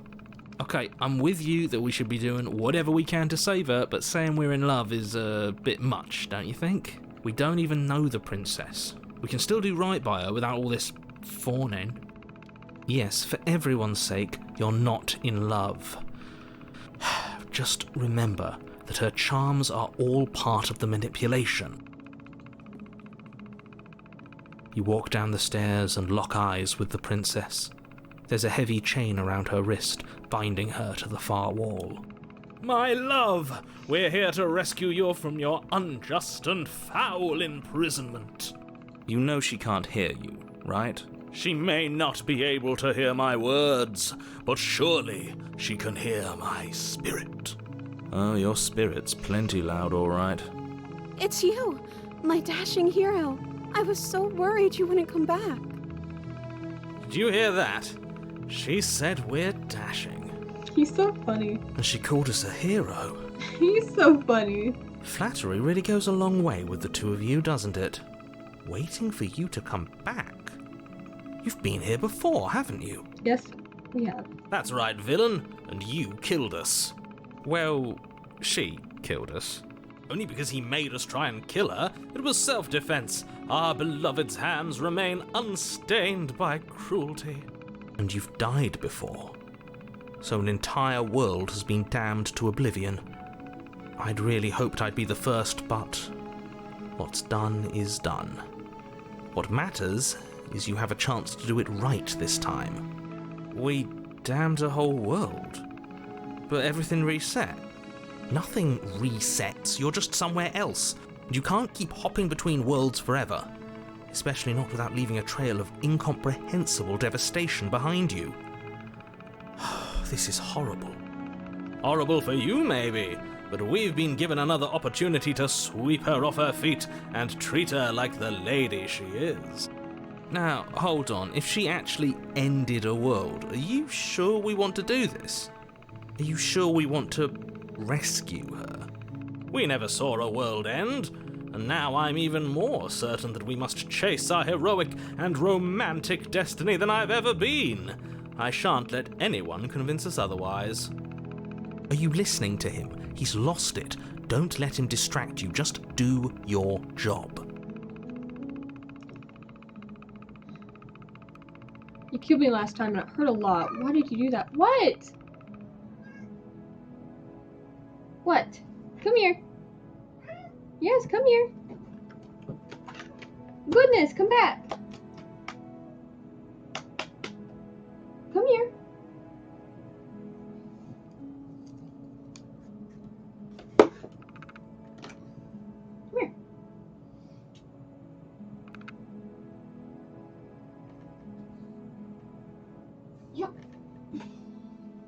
There. I don't know why you had trouble that time.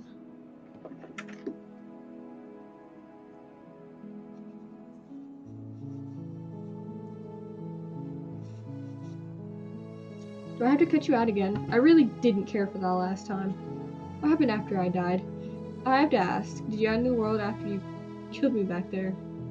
I'm so sorry about what happened last time. The narrator who sent me here to kill you took over my body. It was extremely unfair. Okay. Slay the princess, because I already rescued you before. I am sorry. Blade in hand, you run the princess down. Wait, no! You barbarian, what do you think you're doing? But you ignore the pleas of the foolish little voice and press on. The princess's eyes grow wide with terror as you approach, but she does absolutely nothing to stop you. Your blade pierces her heart, and she collapses pathetically to the ground. I'm sorry. Did I do something wrong? No, I had to do it. No, my love, you did nothing wrong. I'm sorry, not you. I'm going to die now.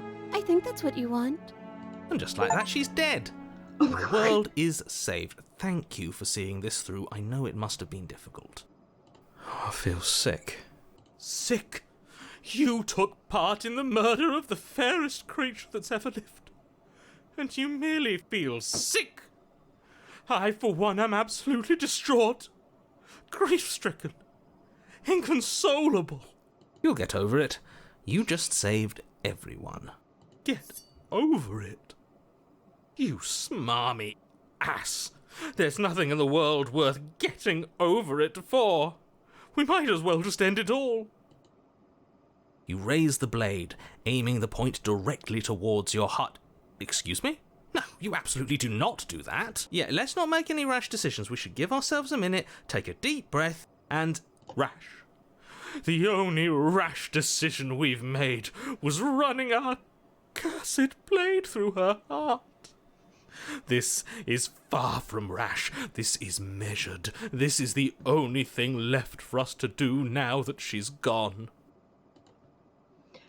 I'm the one who makes the decisions here, and I say no. If that's what you want to do, let's see what happens. Remain silent. Low. Yeah, let's see what happens. No, let's not do that. You won't use your fancy reverse psychotherapeutics on me, murderer. We're dying together right now. All of you may have previously thought that my passions were too great to stifle, but those were merely passions of joy. My passions of sorrow run deeper than the ocean itself, and you'll find that they are far more unstiflable. Haven't you? Haven't you all? I don't believe this. What? What don't you believe? You plunge the blade into your own heart and collapse to the floor. You can't be serious. Why are you helping him? I feel like it. I'm not. He just made it happen. I'm sorry. That's right. You're all sorry. Everything goes dark, and you die. Chapter 3, The Grey. Yes. You're on a path in the woods. You horrid monster. Do you think just because we've returned to the woods you've earned my forgiveness? Our beloved had best be alive and well when we return to the cabin, or you'll never know the end of my wrath. She won't be alive and well when we return to that cabin, because she's dead. We killed her. What are you messing with? You killed her, and so I killed you. And you clearly didn't do a good enough job. I'm still here. Oh, and I'm still here too. If you lot get to be blessed with seemingly eternal life, that must mean she's still there, waiting for us to throw ourselves at her feet in remorse. I doubt it. I think I'm better at killing than you are. So you've been here before. Of course you've been here before. What count is it this time? 2? 3. It's our 3rd. What gave it away? Your open discussions. I couldn't care less what he knows. Every second we stand around arguing in the woods is a second that I'm anxiously worrying about her. Take us to the cabin and take us there now. With each passing moment, our relationship may be damaged even further, though I fear the rift between us may already be permanent. And if it is permanent, then what? You'll kill us again? Oh, you just wait and see. My vengeance will echo the depths of my bereavement. Don't provoke him. I'd prefer if we didn't die again. I'm not fond of dying. Why not? You've already done it twice. It was unpleasant. It was only unpleasant because you think it's supposed to be unpleasant. I'll make you feel what I feel if it's the last thing I do. And mark my words, you won't like it when it happens. Oh, how exciting. I'd love to see you try. Can I? Well, I'm not just going to try. I'm going to actually do it. I'm looking forward to it. Good. I am too. Can I talk now? Yes, I can. Great. Now that you're listening, let me remind you that if you're here in the woods, it means that the princess is not dead, and that her very existence currently poses a direct threat to the entire world. I don't see no woods. We haven't talked enough about how different this place is. It wasn't different last time. What happens if we don't go to the cabin? I'm the one in charge here, and if we slay her again, you're not going to make us kill ourselves. Is that clear? Whatever happens next, it seems like all our answers are in the cabin. We might as well see this through. I'm done with this. Bye. Turn around and leave.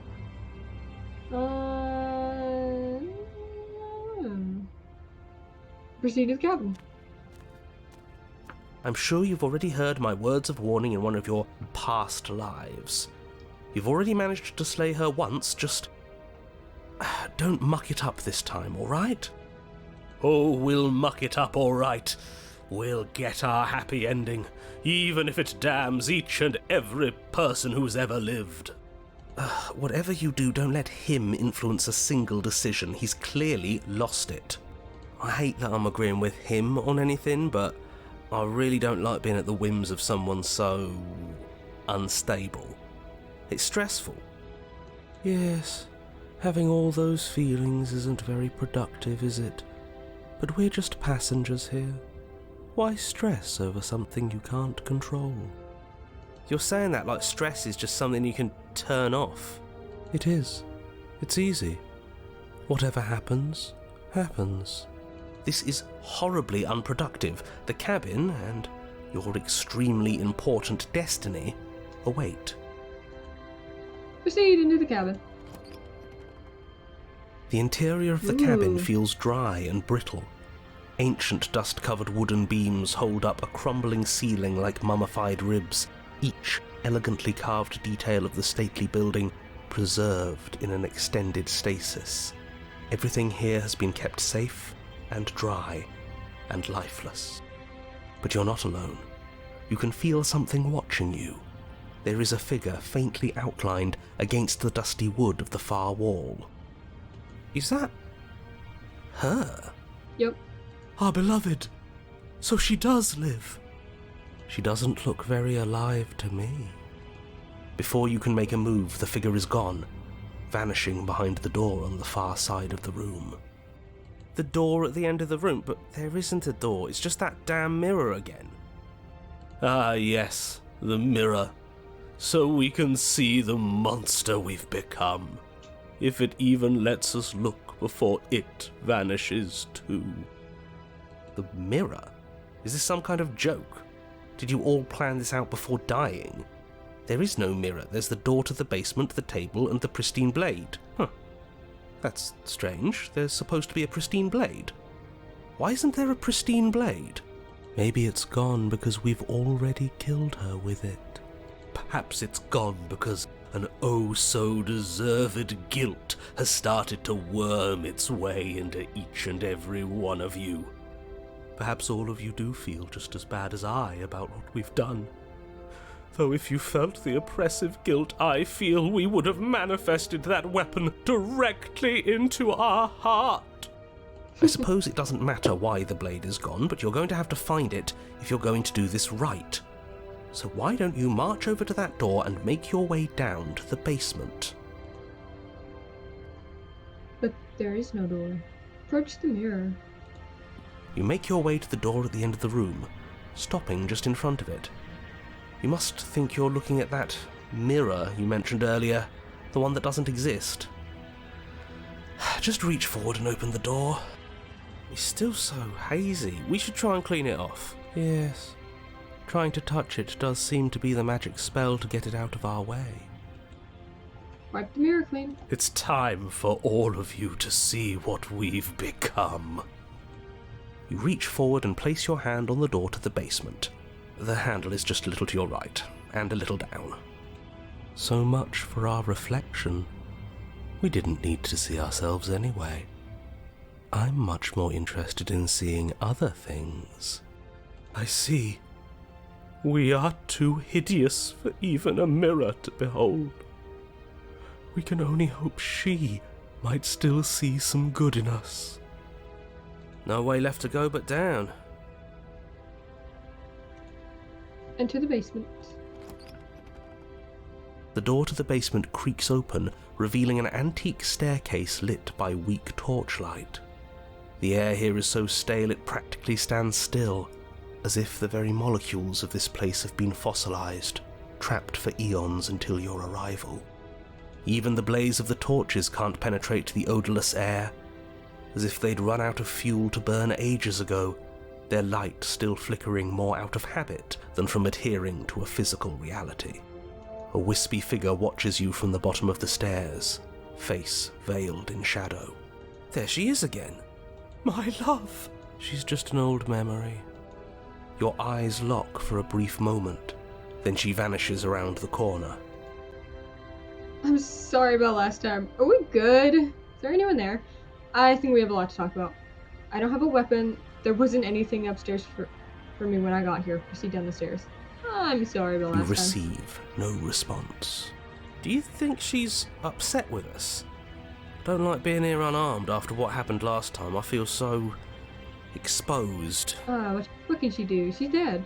Of course she's livid, and with good reason. You aren't helping. Are you scared of a little ghost? What's she going to do? Look at us until we feel bad? She can look all she wants.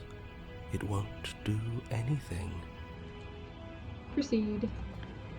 As you descend the final step, the form of the princess comes into view.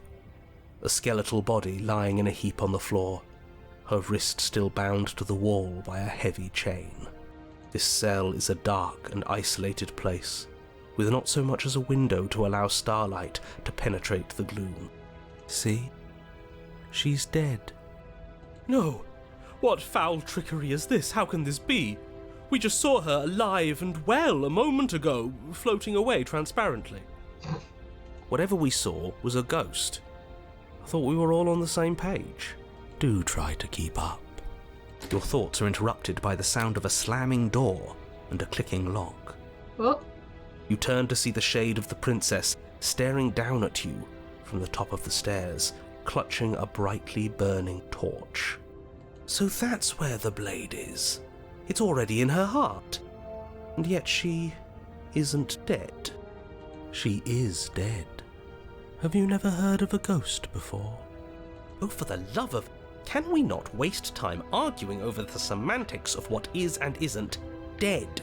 She is clearly conscious. She clearly just slammed the door on you, and she clearly has a weapon. Your pristine blade sticking out of her chest.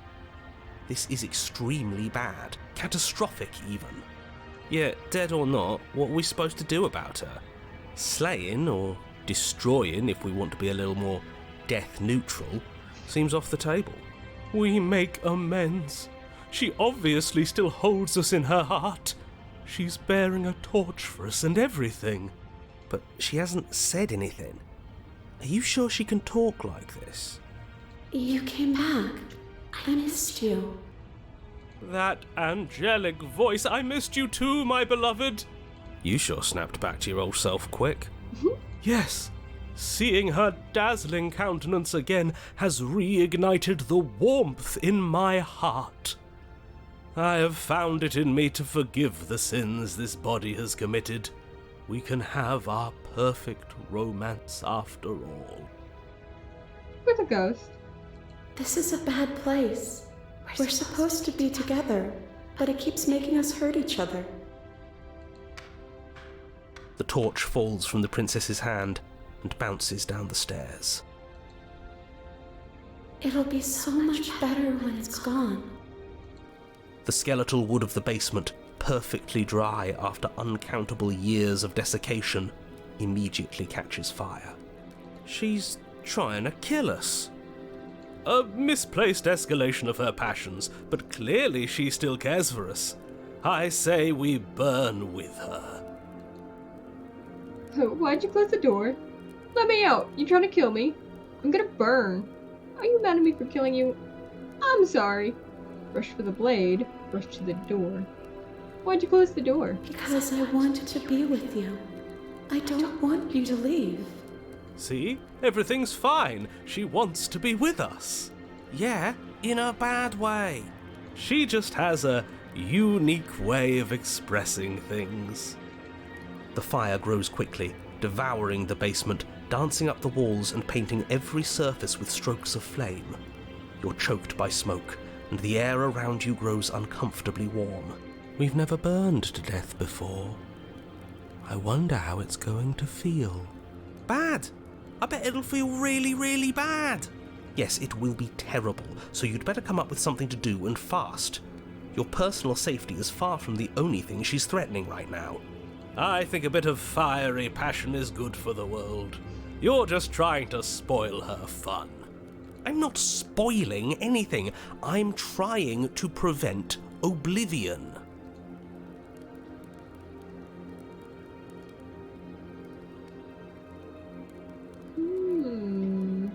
I'm gonna burn. What's wrong with you? I don't want this. Please, I'm begging you. I'll do anything. Just don't let me burn. You'll understand when it's over. Just like I understood after you stabbed me in the heart. Everything is okay. She's holding a grudge.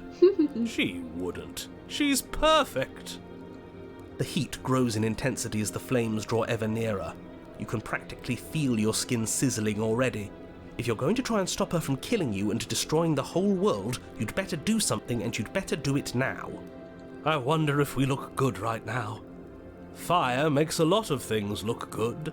I can only imagine how dazzling our eyes are in the dancing flames. Do you think she's noticed? I think we're a little too far away for her to notice. I don't want to burn to death. We don't have to, right?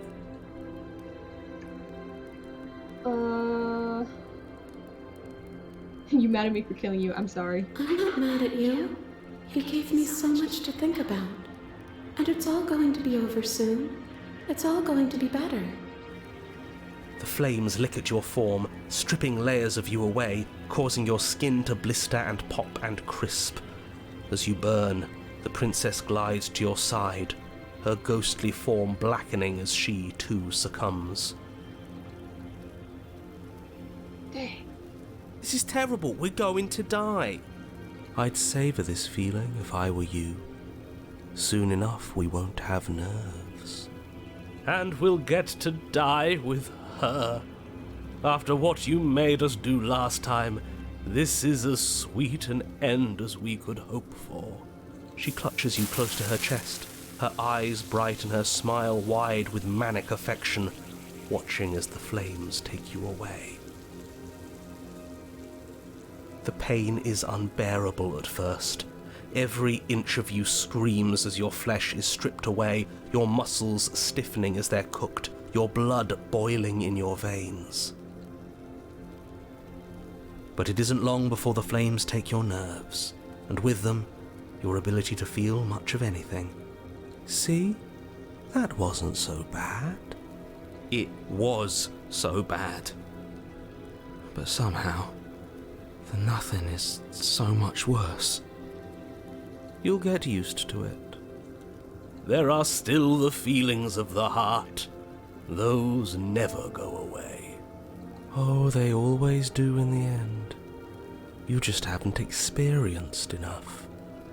Eventually you'll want them to stop too. You'll make them stop. Trust me. The princess's smile never fades. Her skin peels away, and then her muscle, until all you can see is her charring skull, locked in an eternal grin. It's very romantic, really. We got our happy ending after all. We can die happy.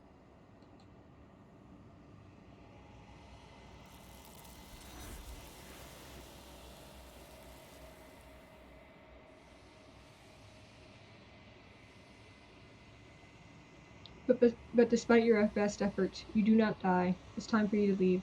Memory returns. She's gone. Where did she go? Should we try and find her? And there's that mirror again. Why is it here? Why now? Approach the mirror. You approach the mirror. This doesn't feel right. It feels different. Final. Yes, I fear that we won't like what we'll see. What if we just sit here and preen for a while? That can't hurt, right? The voices feel small, distant as you approach. Gaze into your reflection. Silence as you reach forward. They're gone once again. That mirror always makes them leave, but you need to see what's in it. You are nothing at all. But that isn't right. Can't be nothing. You refocus your gaze, and then you see it. A figure, faint and veiled in shadow, just beyond the reflection. Are you me? I think you know what I am. A crack slides down the center of the mirror, splitting the image in the glass in two. And then another crack forms, and another, turning the mirror into jagged shards of broken glass.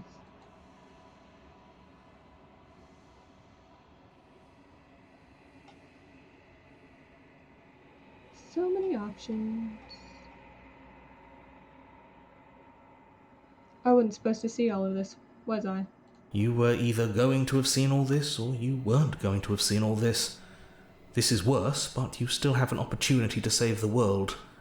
You can still slay her.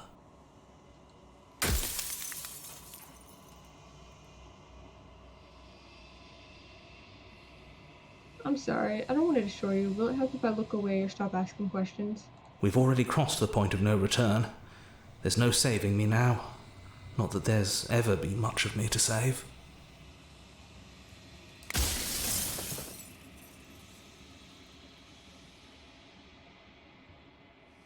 You're part of me. You're the one who wanted me to slay the princess. Why? Because among other things, she is death itself. To rid the world of suffering, to save untold trillions from being lost forever to the cosmic wind, she must be destroyed. And despite how far you've fallen, you will still have a chance to fulfill your purpose once I'm gone.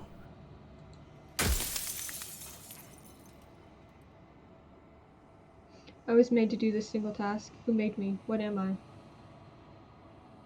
You're not me, then what are you? I am an echo, likely one of many. Somebody made you after all, and I'm what's left of him. Not that I'm the only one who can make that claim. I'm sure you've met many others like me.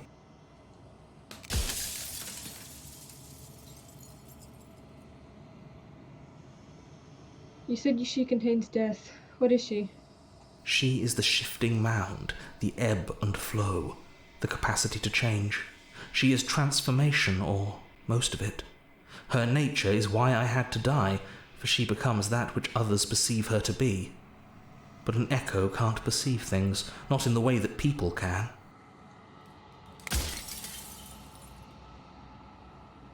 You want me to destroy the concept of transformation. How is that existence any better than death, or even different from death at all?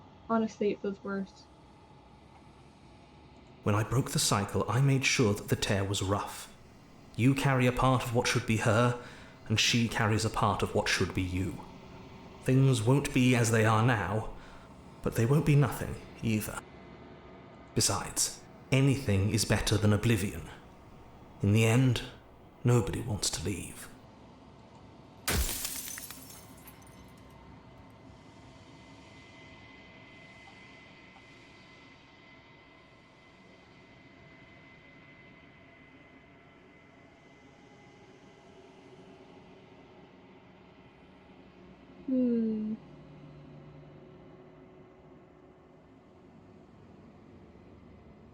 So many.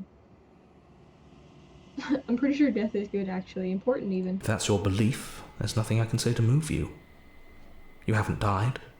You cannot die. So you can't grasp the abject horror of dying. If I destroy her, won't I be alone? Yes, you will. But it will all be worth it.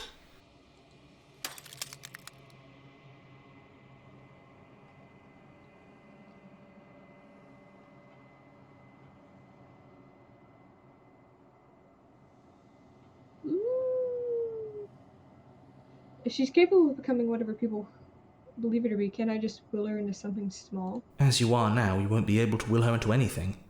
You don't work the way a living being does. Not anymore. And as you were before, you couldn't be trusted with the knowledge of what she is. No one could be trusted with that knowledge. Intrusive thoughts have a way of creeping in and ruining everything. It's why I had to die. You have anything to say for yourself for all this hubris? I do. The people out there are real. No matter what you do to them, no matter what you enable, I want you to remember that.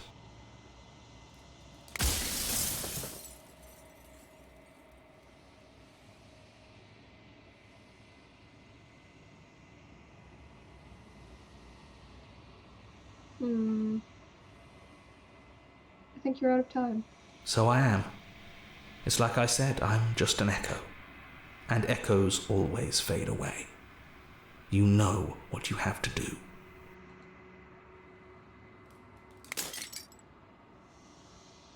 As the final fragment of glass shatters, you see yourself with newfound clarity. You are the long quiet, a vast, innocent, and nascent God. And it is finally time for you to wake up. All of this is you. Proceed to the cabin one last time. When you arrive at the heart of things, there is no final vessel for you to bear witness to. There is nothing for you to find.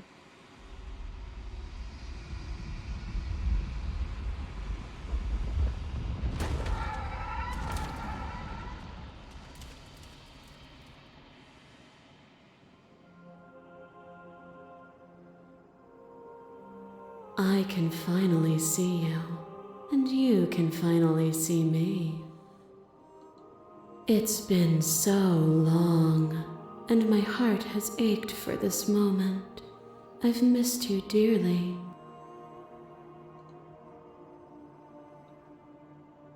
Missed you too. Do you know about the echo? Did you hear our conversation? I am the long quiet, but I don't really know what that means. What happens now? I miss you too. She unfurls in an endless cascade of smiles in response, and then patiently waits for you to continue. What happens now? Ever the passive player, always reacting and never acting. But it's woven into your nature, Come on. isn't it? When the echo spun us from one into two, he gave you a choice and me a role to play. I am not death, but I contain it in my multitudes. So, will you attempt to destroy me and bring about a world devoid of death and the possibility of meaning? Or will you open the final doors to our liberation?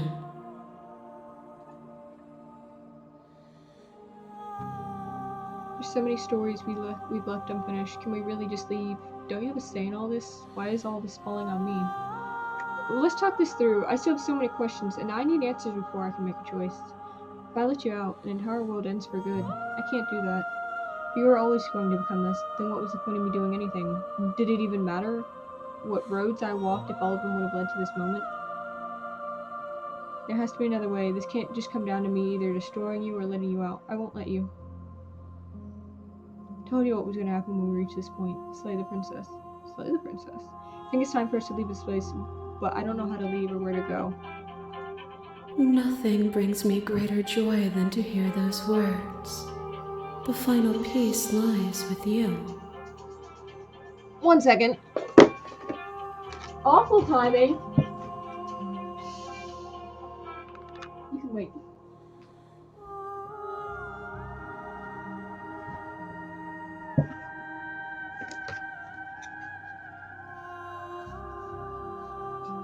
I should have turned the sound off. Free yourself.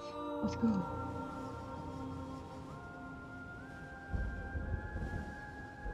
You fall into yourself. The body of an ancient creature stirs from its hibernation, and you feel sensation in limbs you once couldn't fathom. Everything here, except for her, is you. Hold on, let me just, save real quick. You feel your wings spanning a cosmic scale, but twisted and crumpled and bound in agonized tension to a finite plane. You can feel the glass of your cage pressing in on you, confining you across infinite sides and infinite angles. You push back and strain against it. But it does not yield. I love you. Take her hand. All at once, the unyielding tension breaks.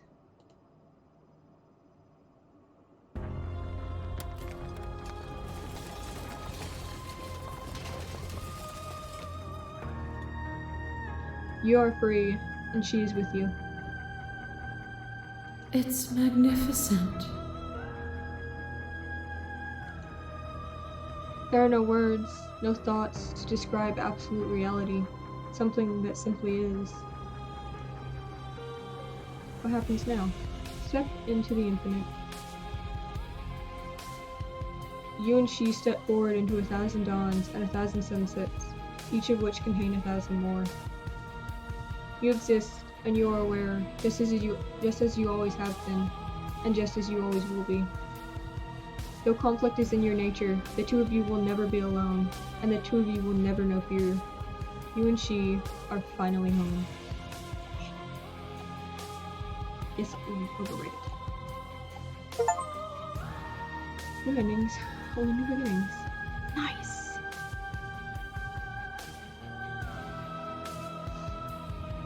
Woo!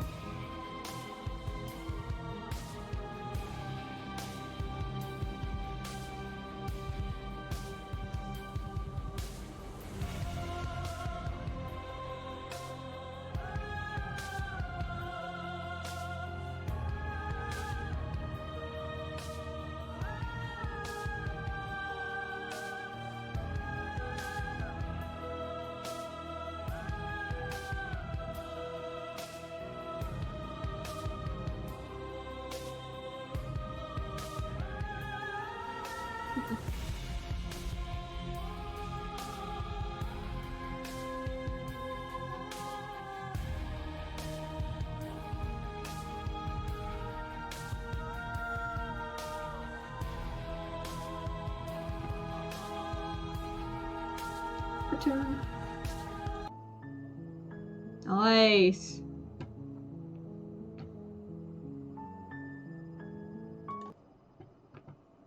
Cool.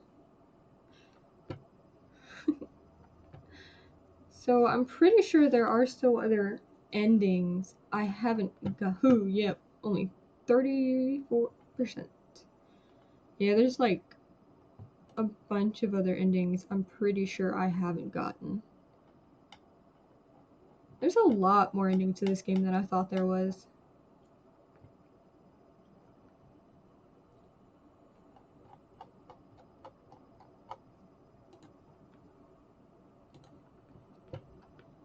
But thanks for watching. I'm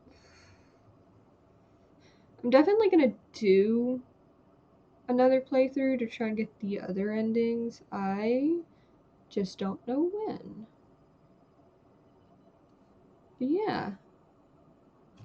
See you next time, I guess.